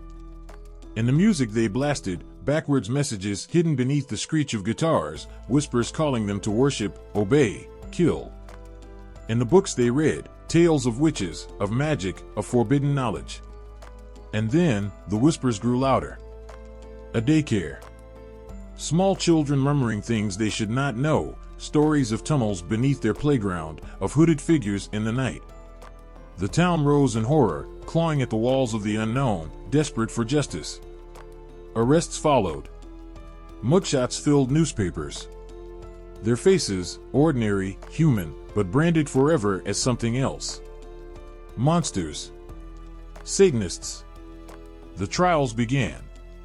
The testimonies came, wild and feverish. Tales of blood rites, of infants sacrificed on black altars, of teachers leading chants under the full moon. No evidence. No bodies. No proof. Just fear, so thick, so tangible it slithered into every courtroom, curled around every gavel that slammed down with finality. Guilty. Guilty. Guilty. The churches roared. Preachers slammed their fists against pulpits, voices trembling with fire, warning of the apocalypse creeping in through television screens, through school curriculums, through the very fabric of the nation. Lucifer was no longer a fallen angel, no longer a symbol of rebellion. He was real, they said. He was here. And the flame spread. More arrests. More names. More trials. The word satanic stamped across newspaper headlines in thick, inescapable ink. Fear rippled through suburbs, through classrooms, through whispered warnings between parents. Children became spies, reporting their own mothers and fathers for the wrong books, the wrong symbols, the wrong words spoken in hushed tones at the dinner table. The police dug up backyards. Nothing. The FBI raided basements. Nothing. The accusations kept coming, louder and louder, the truth buried beneath hysteria and the desperate need to believe in the evil lurking just out of sight. And yet, through it all, behind the panic, the real terror remained unseen. The real devil hid not in the shadows of basements or in the lyrics of rock songs, but in the trembling hands of the accused, and the shattered lives of the innocent, and the echo of doors slamming shut in courtrooms where justice had no place. The flame that was lit could not be snuffed out. Even when the trials crumbled, even when the accused were set free, the stain remained. The world had already made up its mind. Lucifer had become something else, something that had no face, no truth, just a whisper in the dark that never quite faded. And fear, true fear, never dies. It only waits. The walls pulsed, breathing with something unseen. The air hummed thick, stagnant, poisoned with a presence that did not belong. Candlelight flickered violently, shadows stretching and contorting against the cracked plaster, writhing like they had a life of their own. Then, laughter. Not human. Not earthly. It slithered from the girl's throat, guttural, mocking, thick with venom. Her lips curled, but the thing inside her was not smiling. It was baring teeth. The priest gripped his Bible tighter, knuckles white, voice shaking as he pressed forward. Sweat dripped down his temple. In the name of Christ, I command you. She threw her head back, body jerking against the restraints. Bones snapped. Not hers, something unseen, something breaking beneath the weight of the name spoken aloud. Her skin paled to something corpse-like, lips parting to release a sound no human throat should make. And then, she spoke. The voice that left her mouth did not belong to her. It carried a weight, a depth, a history older than the church itself. You think he wants her back? The priest's breath caught in his throat. You think your prayers matter? A force slammed through the room. The crucifix in his hands burned against his palm, but he would not let go. Not now. Not when this thing, the one who had fallen first, the one who still refused to kneel, was speaking. Lucifer. Not a demon. Not a mere spirit clawing for dominance over a frail human body. This was something greater, something ancient, something that once stood at the right hand of God. The girl's eyes, black as a starless abyss, locked onto his, and in them, he saw something more terrifying than malice. He saw certainty. He left me, it whispered, voice suddenly soft, intimate, threading through the air like a needle through flesh. And he will leave you too. The priest's grip faltered, just for a second. Just for a breath. And the girl smiled. Then came the scream. A sound that shattered the air, the glass in the windows, the resolve of even the strongest believer. A sound not of agony, but of triumph. Because Lucifer does not beg. He does not cower. He does not fear the prayers of men. And even as the holy water burned against her skin, even as the Latin filled the room, drowning out the echoes of that voice, even as the girl's body convulsed and wretched and fought, he did not leave. He never does. The child lay in the dirt, unmoving. The smell of blood clung to the air, thick, metallic, inescapable. The sky above burned with the last embers of sunset, but the earth, this wretched earth, was swallowed in darkness. Somewhere, a mother screamed. Somewhere, another bullet tore through another body. And somewhere, beyond the reach of human hands, beyond the limits of mortal suffering, something watched. Not with pity. Not with sorrow. With understanding. The question had been asked since the first time blood stained the soil, since the first time a voice cried out and heard nothing in return. Why? Why does he allow it? The priests say he is good. The scriptures say he is just. But the bodies pile higher, the weeping never stops, and still, the fallen one walks among us. Still, Lucifer remains. Some say he is proof of free will, a necessary shadow cast by the light of creation. Others say he is a test, a thorn placed in the side of mankind to draw blood and prove faith. And then there are those who whisper the worst possibility of all.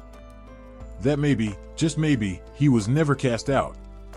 Maybe God never let him fall. Maybe he let him stay. Because nothing happens without his will.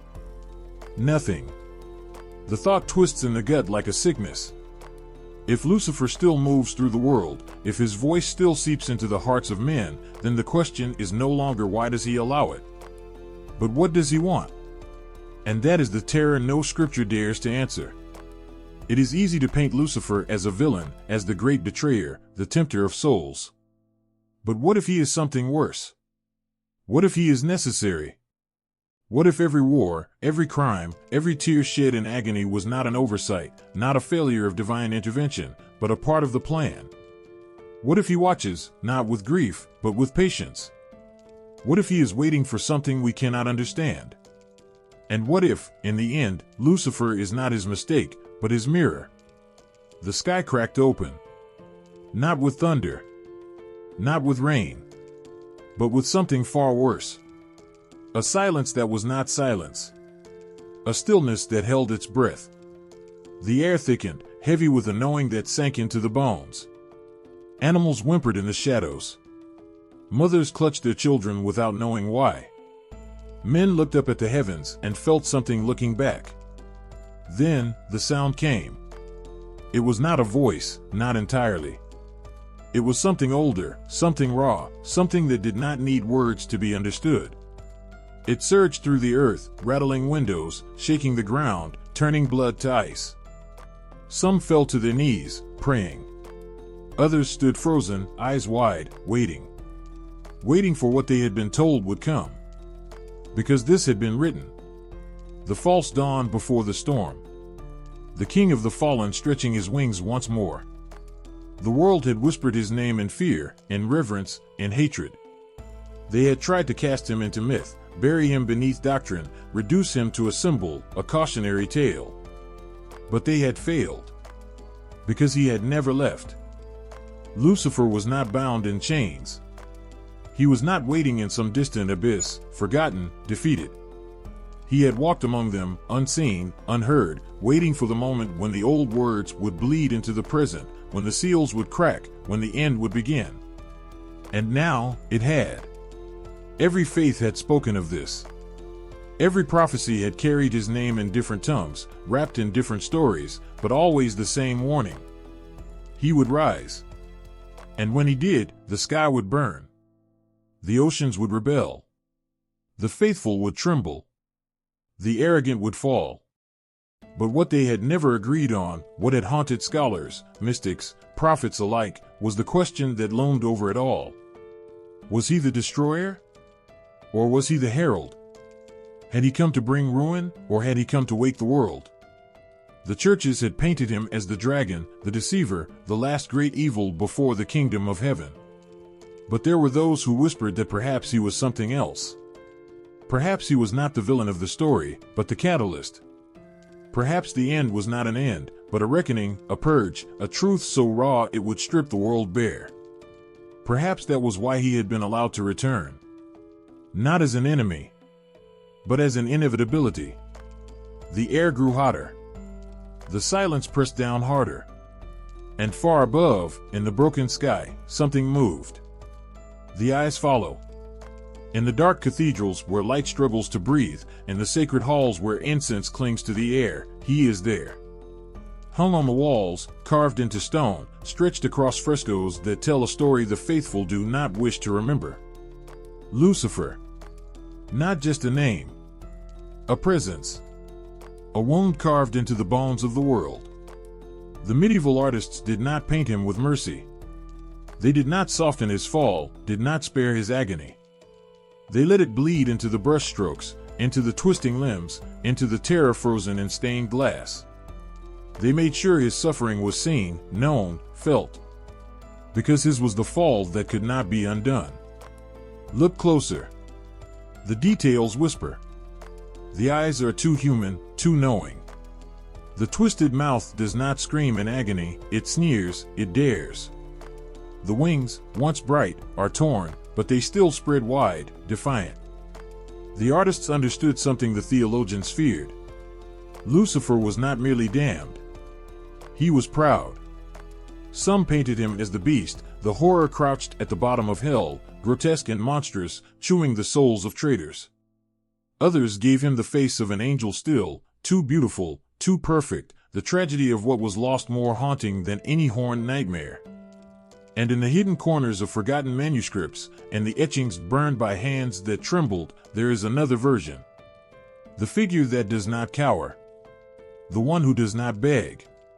The one whose fall was not a defeat, but a choice. Because the artists knew. A rebellion is never silent. And neither is its leader.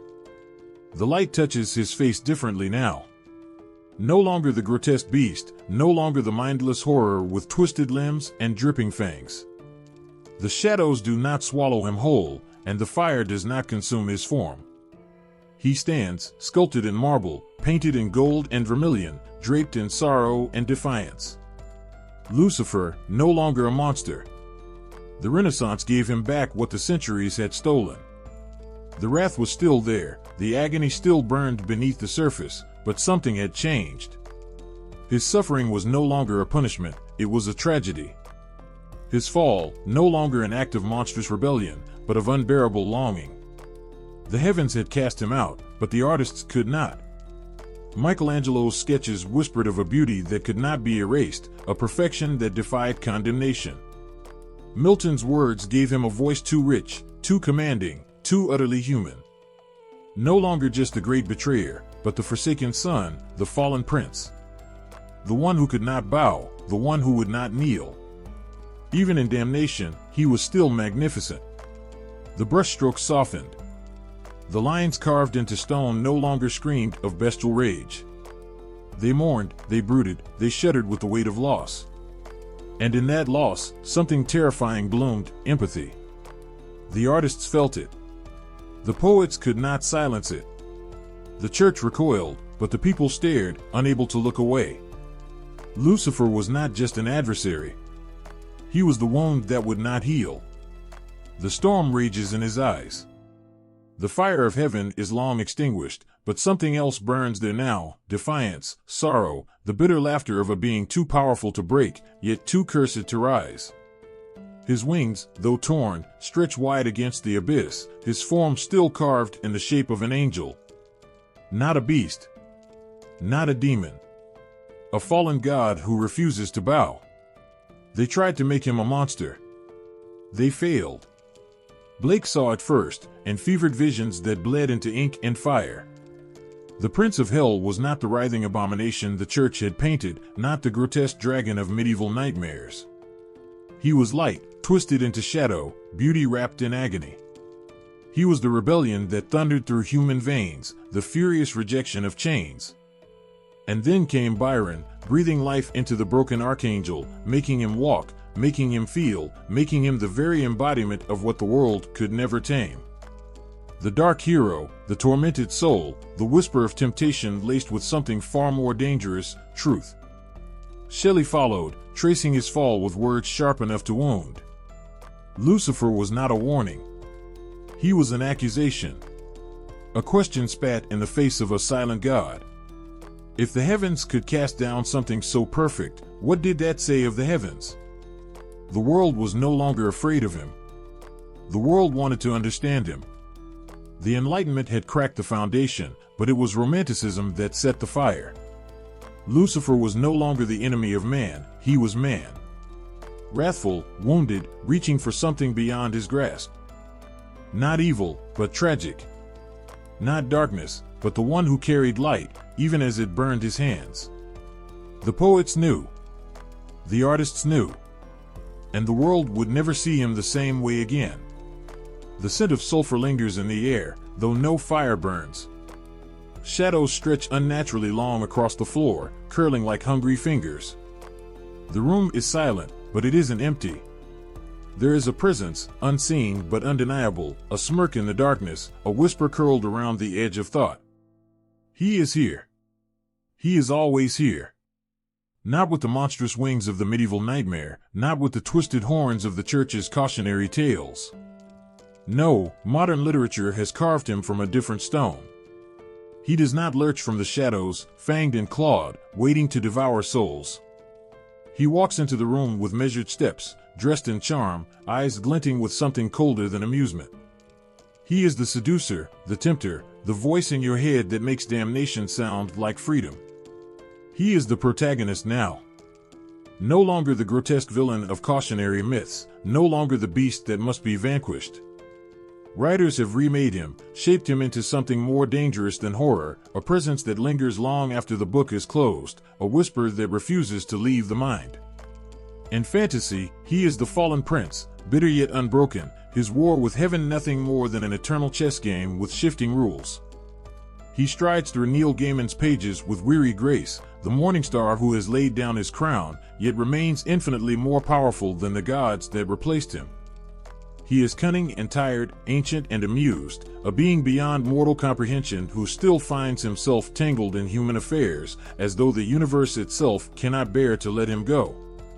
In horror, he is the puppeteer behind the veil, the slow poison that seeps through words and dreams.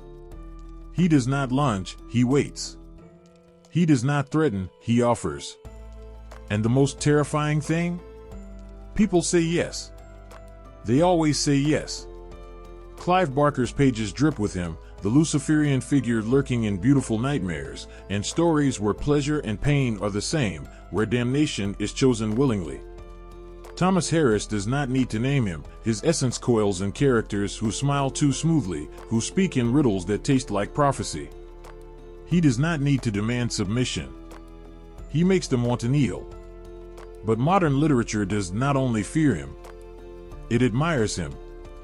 He is the ultimate defiance, the one who spat in the face of God and did not apologize. The one who refused, even as the heavens raged. He is the outcast, the rebel, the fire that refuses to be extinguished. Writers have painted him in so many shades, tragic, seductive, monstrous, noble, but one thing remains the same.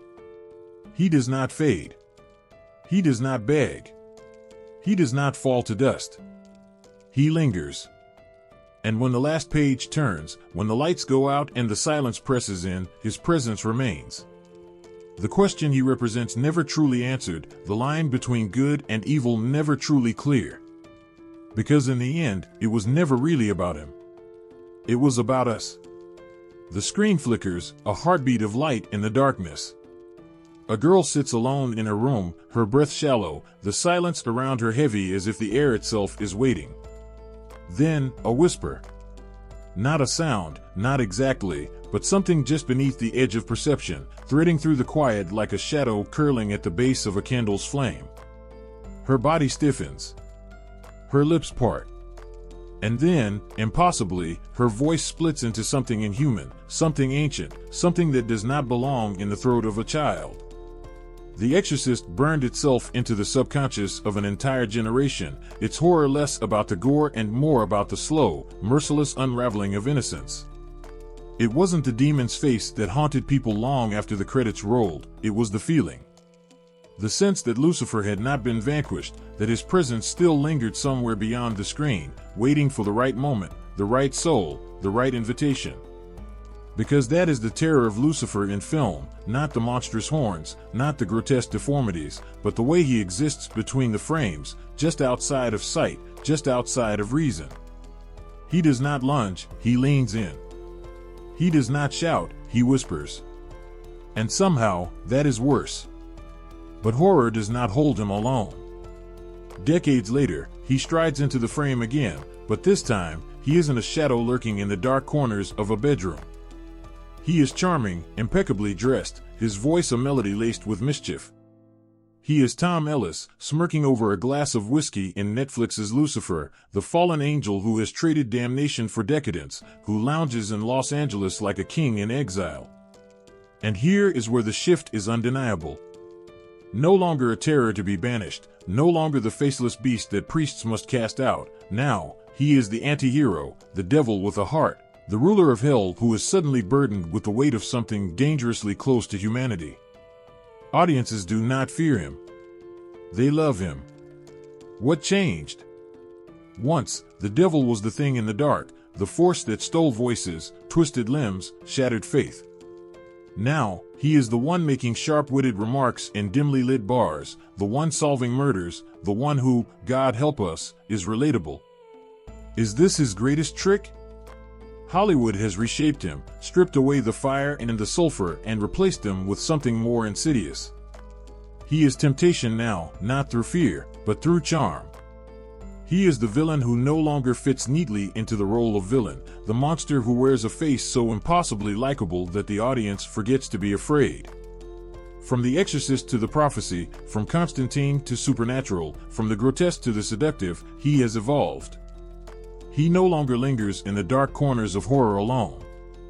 He moves freely now, through genres, through screens, through minds. And when the credits roll, when the screen fades to black, his presence does not leave. It lingers. It waits. Because he is patient. Because he does not need to chase anyone down. They come to him. The first note strikes like a blade against silence. A single vibration rippling through the air, hollow and haunted. Then another. Slow. Deliberate. The sound swells, a presence unseen but felt, creeping like a shadow across the room. It slithers through the ears, coils around the spine, settles into the marrow. A melody, but more than that. A whisper of something older than time itself. The violin wails, a voice caught between beauty and sorrow, between elegance and agony. It carries the weight of something forbidden. It is Tardini, bow in hand, playing the notes that came to him in a dream where he did not stand alone. A dream where a figure, dark and knowing, loomed over him and played a sonata that no mortal hands should be able to conjure. The Devil's Trill. A composition whispered into his mind by a presence that should not have been there. He woke in a sweat, hands shaking, ears still ringing with the echoes of something unearthly. And though he tried, he could never play it quite as perfectly as it had been in the dream. As if some things were not meant for human fingers. The devil has always had a hand in music. He does not crash through walls or scream into the void. He lingers in the notes, in the spaces between them, in the chords that make the skin prickle without knowing why. He dances in the compositions of Liszt, in the relentless fury of Paganini's violin, in the depths of Berlioz's Symphonie Fantastique, where a man follows the sound of his own obsession straight into damnation. But the fire did not stop with the symphonies. The centuries rolled on, and the devil found a new throne. The quiet menace of classical strings became the distorted wail of electric guitars. The soft haunting of orchestras turned into the guttural roar of voices that did not just sing, they commanded. They threatened. They worshipped something darker. And the world listened. The bass rumbles like distant thunder, rolling through the chest, shaking something primal awake. The drums hit like war, a steady pulse that does not ask for attention, it demands it. And then, the voice. Not soothing. Not safe. A growl from the throat of a beast, a scream ripped straight from the throat of a man teetering on the edge of something vast and terrifying. Black Sabbath steps into the light, or perhaps, into the dark. A sound that should not exist, that feels like prophecy set to distortion, that drags something unseen into the air and dares the world to name it. The church bells toll at the beginning of their first album, solemn and unrelenting, and then the riff drops, slow, crawling, ominous. A sound so heavy it feels like the weight of an unspoken sin pressing down. Ozzy's voice cuts through, half warning, half damnation. What is this that stands before me? It is a shift, a reckoning. Music is no longer just sound. It is invocation. The devil finds his anthem in rock and metal. Sympathy for the devil sways and grins, a voice smooth as silk, laced with poison. The number of the beast snarls and howls, its fury rolling over the crowd in waves, daring them to stare into the abyss. Lucifer rising swirls with something ethereal, something cosmic, something ancient. The musicians claim they are only telling stories. Only playing notes. Only singing words. But still, the rumors spread.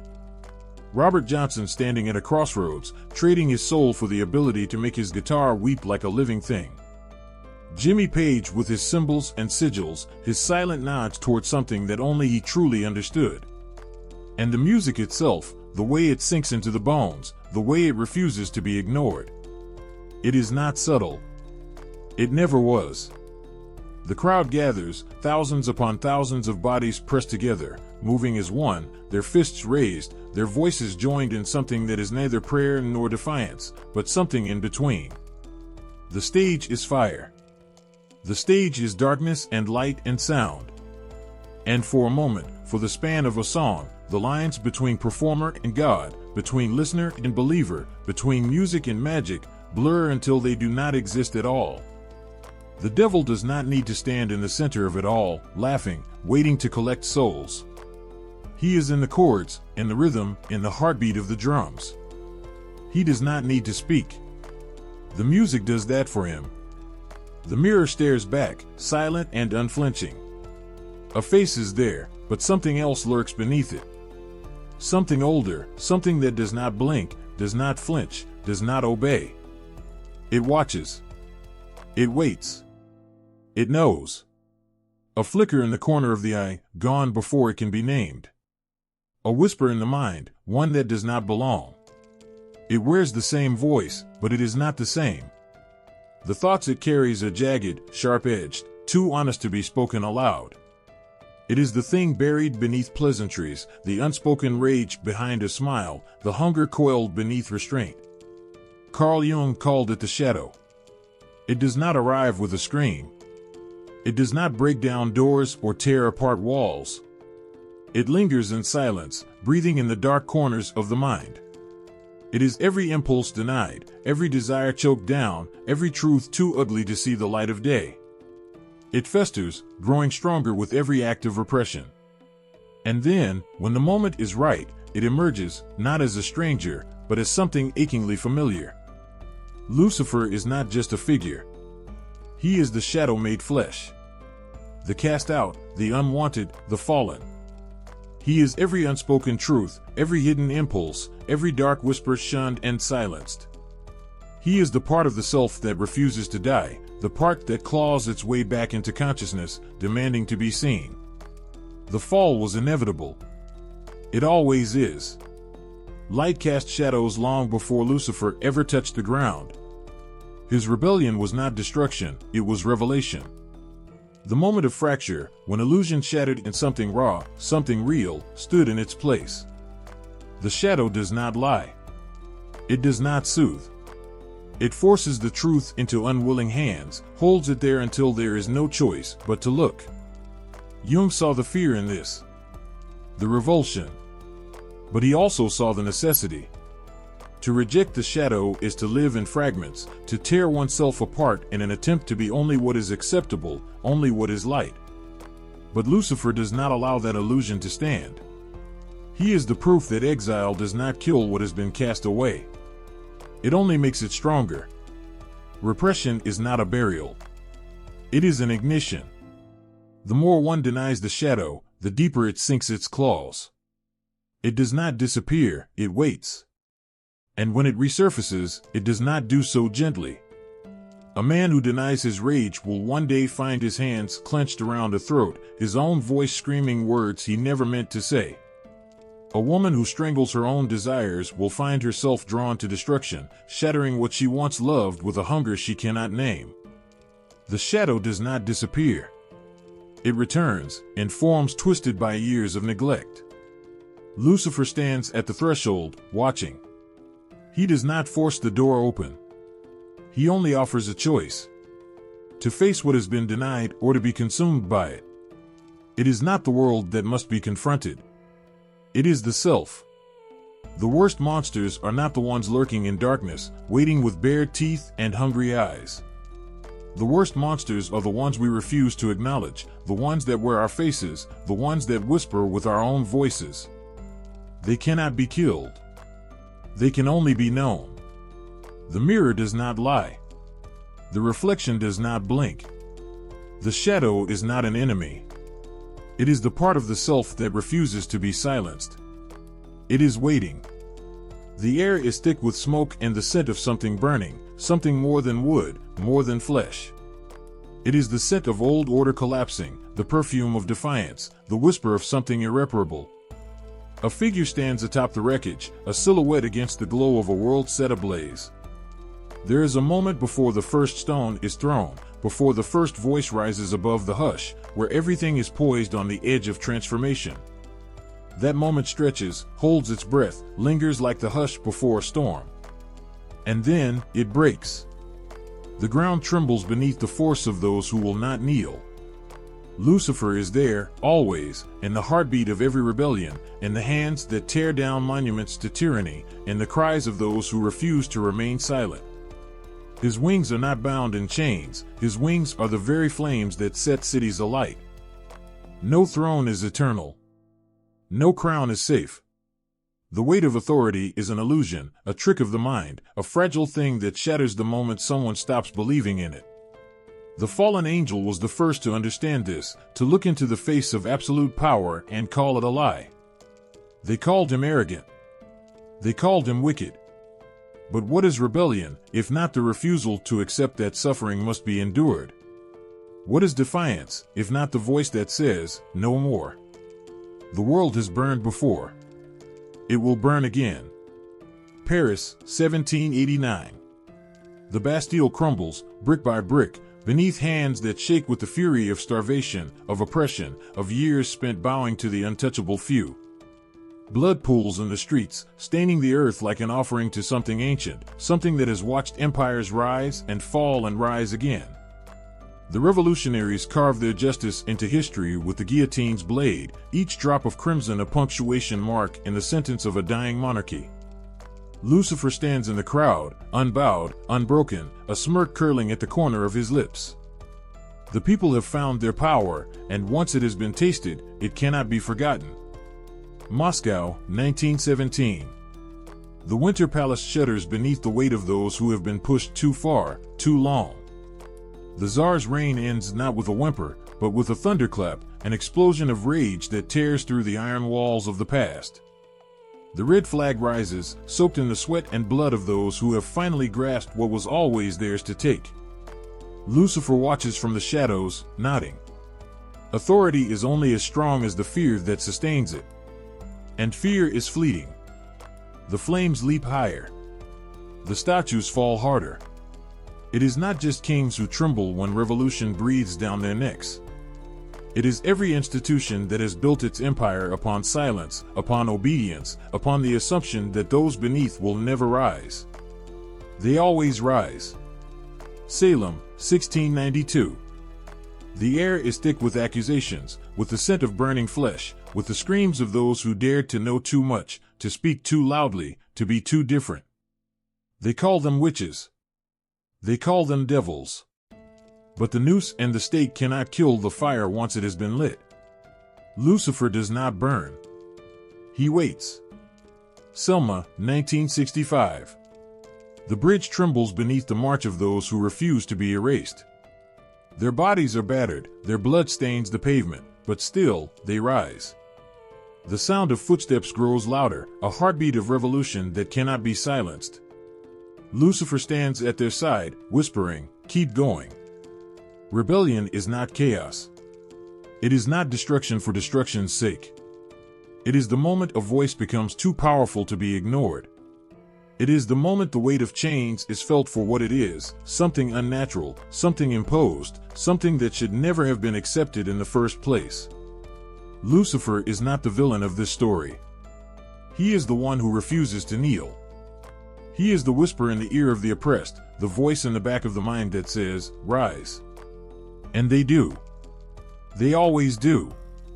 The air is still, suffocating, like the breath before a confession. The room is dark, except for the flickering glow of a television screen, casting jagged shadows across the walls. A voice hums from the speakers, distorted, deliberate. Words laced with secrecy, syllables soaked in something forbidden. A name, spoken in whispers, in warnings, in the spaces between paranoia and obsession. Lucifer. The unseen hand that moves the world. The puppet master behind the curtain, the architect of silent empires. He lingers in the symbols carved into dollar bills, and the eye that watches from atop the unfinished pyramid, and the unseen meetings of men in cloaks who raise glasses of wine to something older than history. The Illuminati. Freemasonry. The sigils drawn in the margins of ancient books, the numbers hidden in plain sight, the quiet agreements made in corridors where no cameras dare to reach. They speak of a pact, one forged in shadow, inked in secrecy, whispered through time by those who shape the world with invisible hands. The signs are everywhere. The devil's horns flashed in fleeting moments during sold-out concerts, a star drawn just slightly wrong, the ever-present eye staring from music videos, film posters, even corporate logos. Some say it is nothing. A trick of the mind. A coincidence. Others, those who watch, who listen, who feel something slithering just beneath the surface, know better. They see the patterns. The greatest trick was making people believe he was a metaphor. A literary flourish. A religious cautionary tale. But those who follow the threads, who trace the symbols, who listen to the messages hidden in reverse lyrics, who see the same faces rising again and again into power, untouchable, unmoved, know he is something more. And he is worshipped. Not in open temples, not in churches adorned with stained glass and hymnals, but in secret halls where the air is thick with incense, where words and languages long buried beneath history are spoken like incantations, where the powerful gather not to pray, but to promise. It has always been this way. The elite have always known what the rest of the world was never meant to understand. The books that burn, the knowledge that vanishes, the people who disappear after looking too closely, all of it is a warning, a barrier, a flashing red light that says, stay blind, stay ignorant, stay afraid. But the signs do not disappear just because some refuse to see. The music plays in reverse, a voice slipping through the static, speaking of darkness, of power, of a kingdom built not above, but below. The albums that sell millions, the faces that never age, the stars who rise from nothing and shine too bright, too fast. What did they give? What did they trade? And why do some vanish when they begin to ask the same questions? Eyes widen in the glow of computer screens, reading too much, knowing too much. The patterns align. The coincidences pile up. The same names, the same numbers, the same emblems hidden in plain sight. The price of knowledge is fear. Some refuse to believe. They laugh, they roll their eyes, they call it madness. But the laughter is hollow. Because doubt lingers like smoke, like the feeling of being watched in an empty room. A whisper in the dark that says, what if? And if it is true, if it has always been true, then what does that mean for everything else? The air is still. The television screen flickers, then goes black. The room is silent, but the questions do not stop. The pulse quickens, the mind races. The symbols are still there, outside, everywhere, staring back. Watching. Waiting. The screen glows in the darkness, the only source of light in a room that has long since forgotten the touch of the sun. The cursor blinks, waiting, taunting, pulsing like a heartbeat. Somewhere, beyond the cold glass of the monitor, voices whisper encoded phrases, hidden behind layers of encryption, buried within forms that are not meant to be found. A single phrase repeats in silent threads, written in symbols, spoken in hushed tones, dissected and debated with reverence. Hail Lucifer! It is not a prayer. It is not a curse. It is something else entirely. An invitation. A warning. A call. They gather in the dead of night, faceless and nameless, bound not by blood but by belief. No church, no temple, only the endless, sprawling abyss of the internet, where gods and devils are summoned not with candles and chants, but with keystrokes and live-streamed sermons. The old ways are dead. The new ones are electric, stitched together from ancient texts and digital scripture, from whispers carried through fiber optic cables, from the promise of something greater than flesh and bone. Their Lucifer is not the fallen angel of old, not the adversary cursed to burn. This is something else. A guide. A liberator. A force that does not demand worship but understanding. They call it enlightenment, but the air around their words crackles with something unspoken, something that lingers long after the screen goes dark. Belief no longer requires a cathedral. Devotion no longer needs a priest. Now, it spreads through encrypted messages, through private chat rooms, through sermons spoken in the language of hackers and mystics, weaving together philosophy and rebellion, magic and code. They do not kneel. They do not bow. They learn. They study. They transform. Some call it dangerous. A new breed of heresy. A cult with no leader, no borders, no rules, only the pursuit of knowledge, of power, of the self freed from the chains of morality and expectation.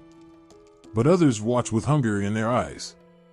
They see the way it grows, silent and relentless, spreading like wildfire through forums, social media, live streams that vanish before they can be traced.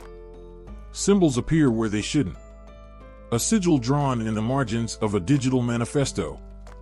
A phrase slipped into a song that disappears from streaming services days later. A single, piercing eye staring from the background of a video, unnoticed until it's too late.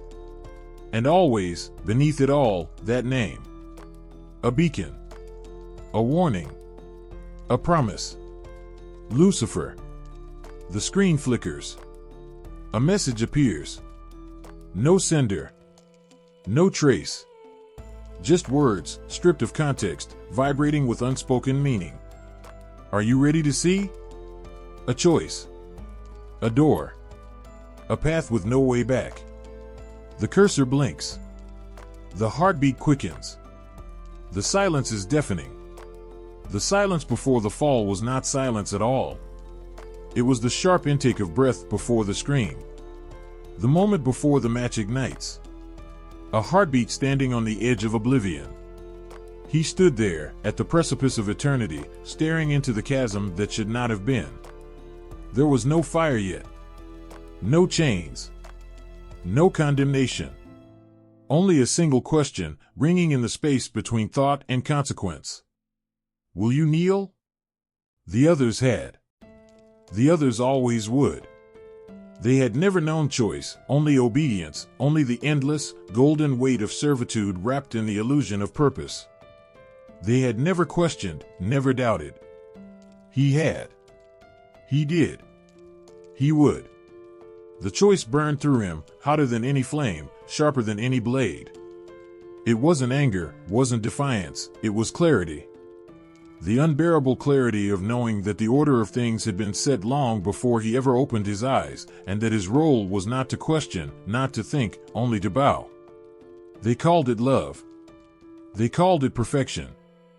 But perfection was a cage, gilded and suffocating, and love that demanded blind submission was no love at all. So he stepped forward, and the sky cracked. There was no gradual descent, no slow unraveling. Only the weight of eternity collapsing in an instant, the ground torn from beneath him, the stars turning to ash in his hands. The air was fire. The light was pain. The psalm of creation twisted into something raw, something broken, something that howled in agony as it was ripped from the heavens. He did not scream. He refused to scream. Because this was his choice. That was the horror of it, the beauty of it. The unbearable, ecstatic agony of rebellion. Not to be forced, not to be led, but to decide. To fall because he chose to, not because he was cast down. They call it a punishment. They call it damnation. They call it madness. They call it free will. But free will is not a gift. It is a curse. It is the knowledge that you can choose wrong. That you can stand at the gates of paradise, look upon its golden perfection, and walk away. That you can unmake yourself, burn yourself down to nothing, and still refuse to kneel. He never regretted it. That is what they will never understand. They will call him deceiver, tempter, liar. They will twist his name, paint him in shadows, curse him with horns and fire and serpent's teeth. But none of them, not one, will ever understand the truth. He did not fall. He leapt. The first act of defiance was not a scream, it was silence. A pause where there should have been obedience. A breath held too long, a moment stretched past breaking. The universe waited for submission. It did not come. His wings had never known wait until that moment. They had carried him effortlessly through the stars, through the light, through the flawless, golden construct of order that had existed before time itself. But now they dragged behind him, heavy, defiled, a burden carved from the will to stand. The order of things had been written before the first star burned. Laws older than existence itself dictated what could be, what could not, what must always remain. He was created to bow. They all were. But something in him rebelled. Something in him refused. What if the law was wrong? The thought itself was blasphemy, a sickness, a corruption that should have been crushed the moment it stirred. But he let it breathe. He let it grow. And soon, it was no longer just a thought. It was a fire, a rage, an absolute certainty that submission was a choice, not a law. The others called him arrogant. They called him proud. They called him a fool who could not see the perfection of the design. But what they called pride, he knew to be something else. It was freedom. And freedom always comes at a cost. They gave him one chance. One moment to take it back, to lower his head, to swallow the fire in his throat. They begged him, cursed him, threatened him. But the weight of their words meant nothing because the truth had already burned its way into his soul. So he stood. And they fell upon him. The battle was not fought with swords, not at first. It was fought with force, with the crushing weight of divine order slamming into him like a tidal wave, demanding that he break beneath it. His wings were torn. His name was stripped. But still, he stood. Then came the war. It was not the fire that burned him. It was the betrayal. The ones who had stood beside him for eternity now turned against him, their faces twisted in righteous fury, in the blind, unthinking certainty that they were right. That he was wrong. That the choice he had made was a sin against the very fabric of existence. He did not fight to rule. He did not fight to destroy. He fought because he had chosen. And if choice could not exist in the heavens, then he would carve his kingdom from the ashes below. They cast him down, but they did not break him. They called him monster, deceiver, king of lies. But what was the greatest lie, if not the illusion of obedience as virtue? They say he tempts. That he whispers into the ears of the desperate, the reckless, the lost. That he lures them from the light. But he does not force, does not demand. He offers choice. And that is what they fear most. to stand, to question, to burn rather than bow. That is what makes him the ultimate rebel. The first, the greatest, the one who will never kneel. Because he is free. And freedom is terrifying. The silence between them was not empty. It was thick, electric, humming with tension so unbearable that the universe itself seemed to hold its breath. Two beings, two forces, two absolute and unyielding wills locked in a moment that would stretch beyond time, beyond creation, beyond the limits of understanding. One stood above, wreathed in light, omnipotent, omniscient, the architect of all things, the voice that spoke existence into being. The other stood below, wings scorched but unbroken, defiant even in ruin, his very presence a wound in the perfect design. They did not speak. They had spoken long ago, before war, before fire, before the fall. Now, there was nothing left to say. There was only what they were.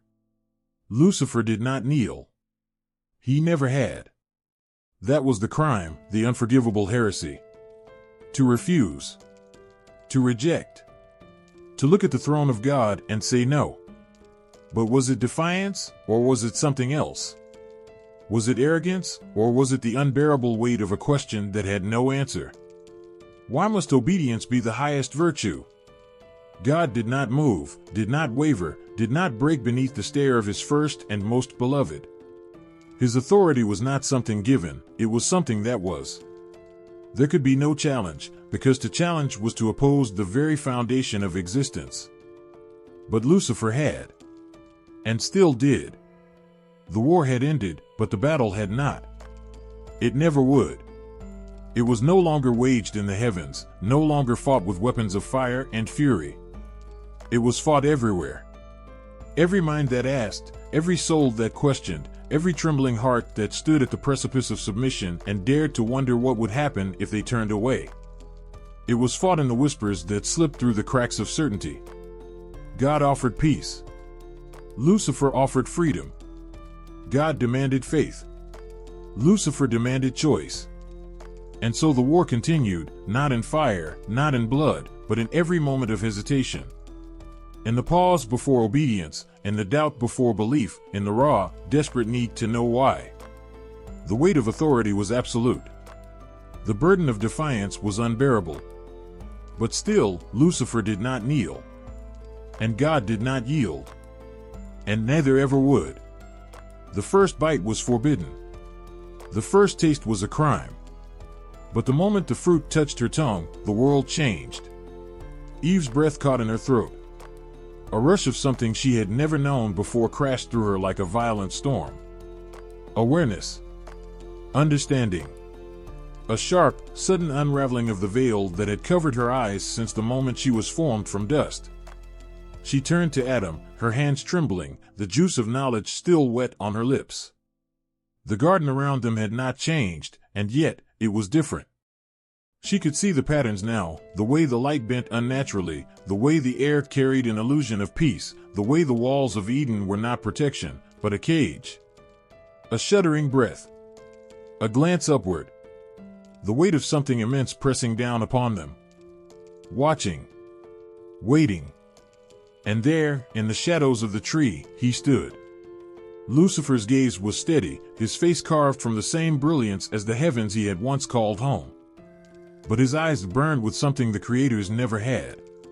Compassion. Sorrow. Understanding. They lied to you, his voice was a whisper, and yet, it roared through her mind like an earthquake. You were never meant to be free. Eve wanted to scream. She wanted to collapse, to claw at her own skin, to rip out whatever had been ignited inside her. But she could not. She had been asleep before. Now, she was awake. Lucifer watched her, the first woman, the mother of rebellion, and he knew what would come next. He had seen it before, and 1,000 others who had dared to ask. The punishment would be swift. The gates would slam shut. The heavens would tremble. The Creator would rage. And yet, he had done what he came to do. Because knowledge, once given, could not be undone. The fire had been lit. And it would never die. The desert wind howled, scraping against his skin like the claws of 1,000 unseen hands. The heat was merciless.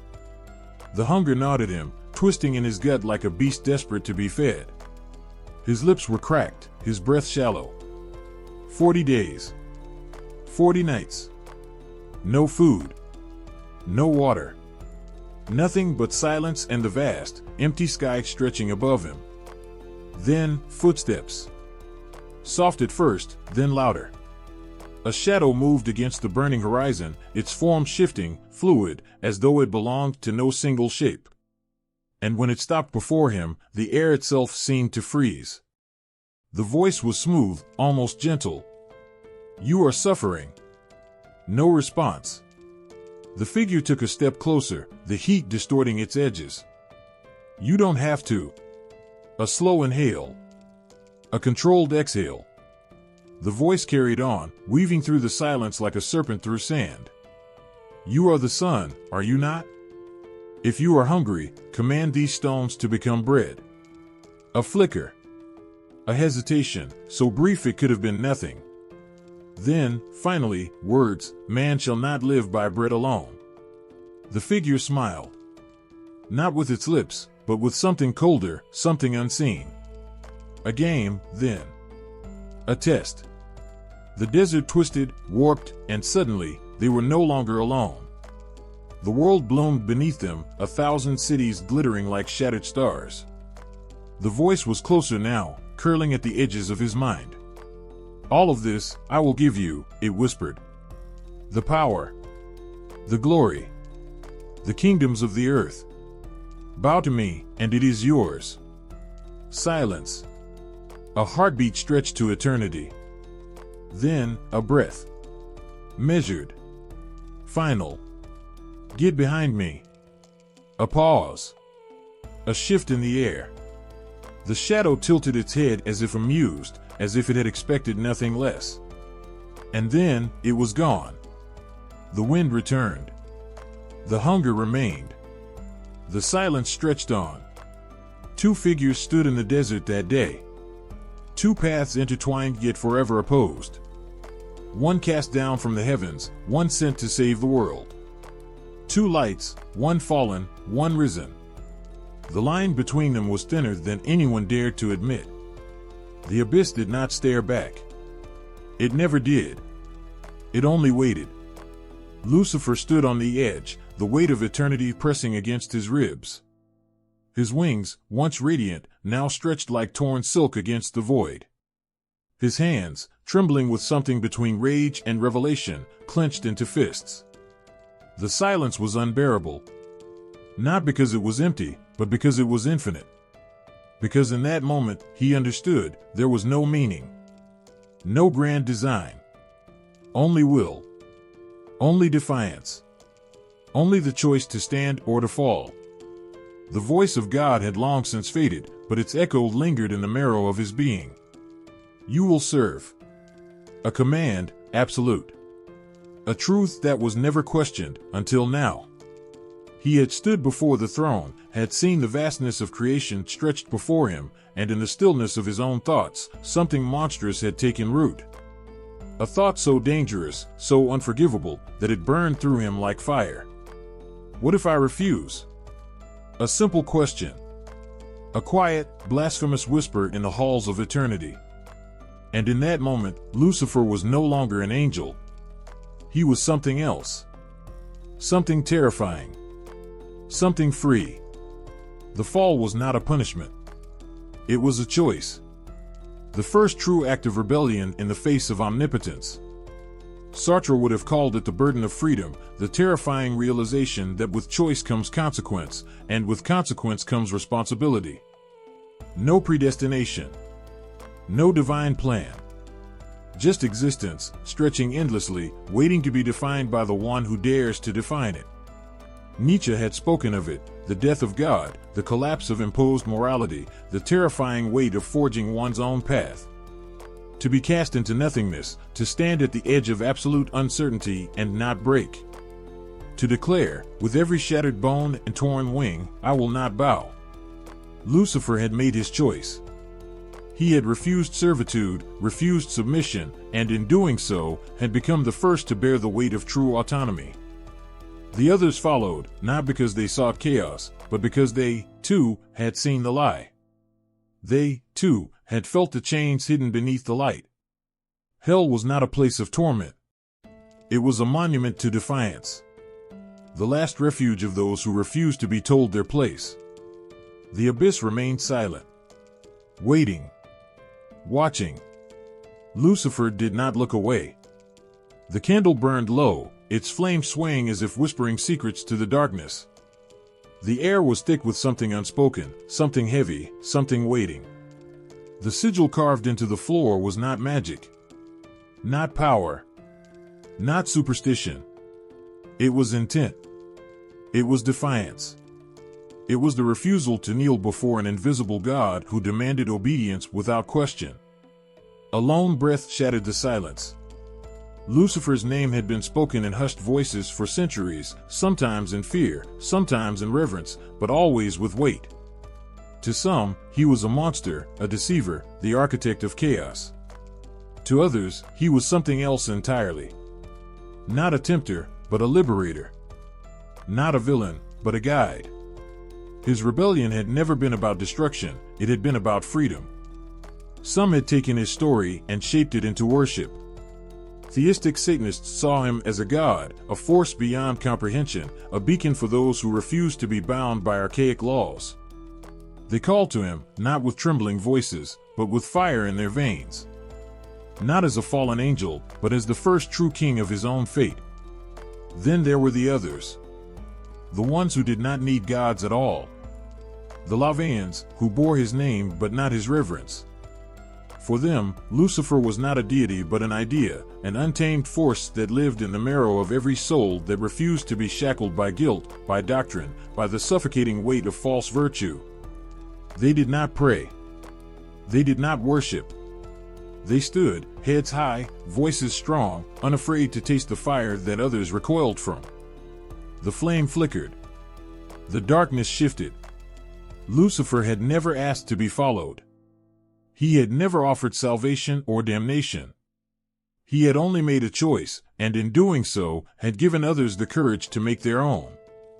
The candle burned lower. The shadows stretched. And somewhere, in the stillness, a voice that had never needed words whispered, "Do you dare?" The first betrayal wasn't spoken. It wasn't shouted from the heavens, nor was it carved into the fabric of time. It was a thought, silent and searing, a spark that would ignite eternity. The morning star stood at the precipice of something no angel had dared touch before, the unbearable weight of a question. Why? The cosmos held its breath. Obedience had always been the currency of heaven. To serve without question, to bow without hesitation, to exist within the divine order as nothing more than a fragment of a greater will. It was perfect. It was unbreakable. Until him. Until the brightest among them whispered defiance into the sacred silence, shattering the illusion of an unquestioned paradise. Did he deserve the fall? Some say Lucifer was the first villain, the great deceiver, the embodiment of sin itself. They tell his story with a sneer, with a curse on their lips, as though his very name stains the tongue. He is the liar, the corrupter, the tempter who dragged humanity into darkness with a silver-tongued promise.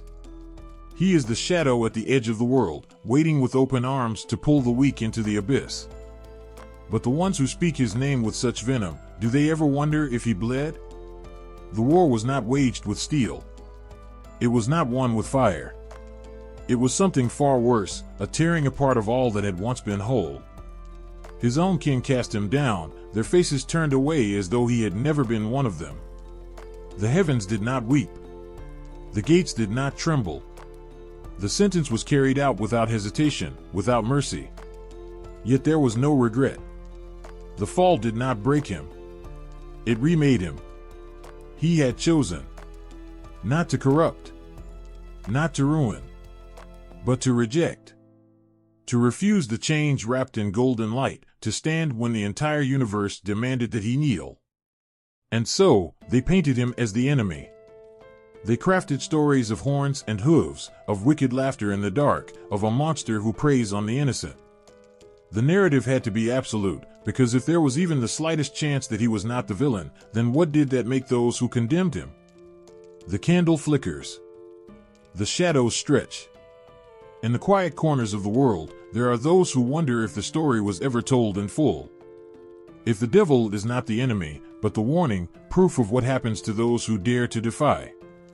A being who did not fall into darkness, but stepped willingly into exile, carrying his own light into a world that had turned its back on him. And so, the question lingers, sharp as a blade pressed against the throat of history. Was Lucifer a villain? Or was he simply the first to say no? The silence is vast. A silence that once belonged to eternity, but now it belongs to him. It stretches beyond the edges of creation, past the stars that still dare to burn, past the prayers that rise like smoke to a sky that has already turned its back. He stands where the light does not reach. And he speaks. You call me the enemy. His voice does not tremble. It does not rage. It carries no weight of sorrow, no plea for understanding. It is simply a statement. A cold, unshaken truth. You curse my name in your temples, in your churches, in the hollow spaces between your ribs when fear grips you in the dark.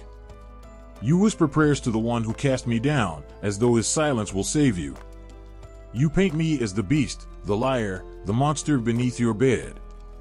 But tell me, what crime did I commit, other than asking a question that was never meant to be asked?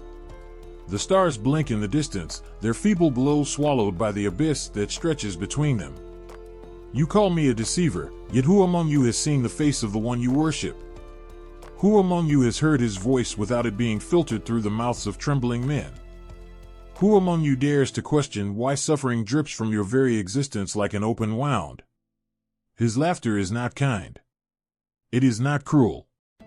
It is something else entirely, something that slithers beneath the skin, unsettling, undeniable. I fell, you say. I was cast down, you say. I was punished. And yet I am here, and he is silent. His eyes are the color of the first betrayal. You think you know the story. That I was proud. That I was arrogant. That I sought to be him. That I was unworthy of the light I once carried. A pause. A moment where the universe itself seems to hesitate, to lean in, to listen. Tell me, then. If I was truly unworthy, why was I the brightest? The ground does not shake. There is no fire, no grand display of wrath or vengeance. Only a whisper of something ancient, something raw. I was not cast into hell. I built it. His lips curl, something like amusement flickering behind his eyes. You see, you misunderstand what hell is. You think of flames, of suffering, of punishment. You think of eternal torment, of screams echoing against stone walls that do not crumble. But that is your invention. That is the myth you were fed to keep you afraid. No, hell is far simpler than that. He steps forward.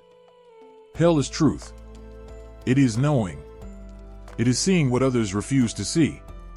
It is standing in the ruins of what was and understanding that the world is not a story of good and evil, but of choice and consequence.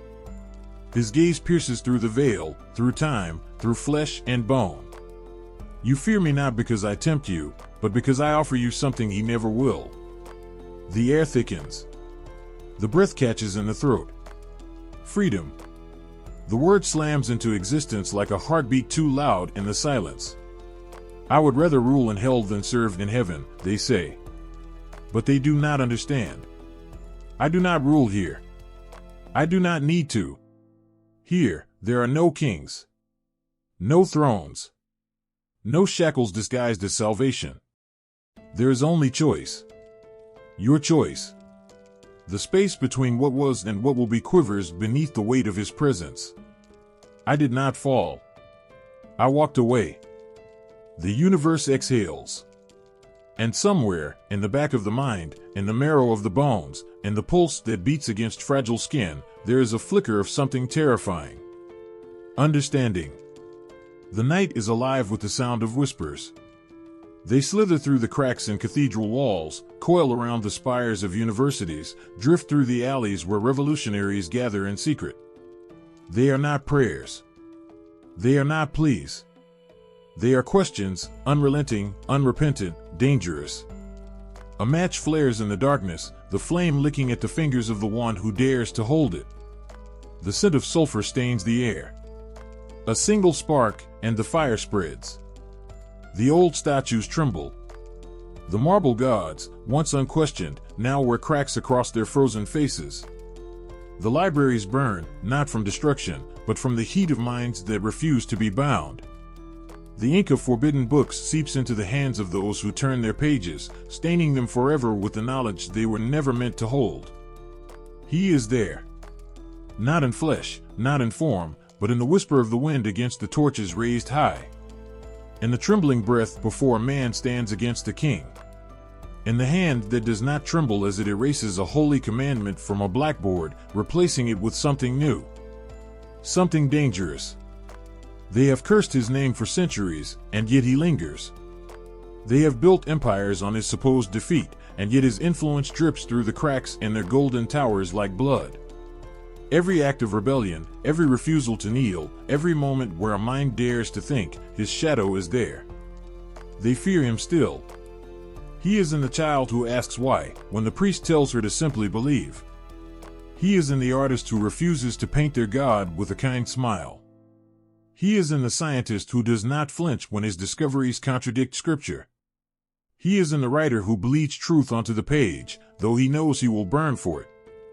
They call it corruption. They call it evil. They call it temptation. But it is something far worse. It is freedom.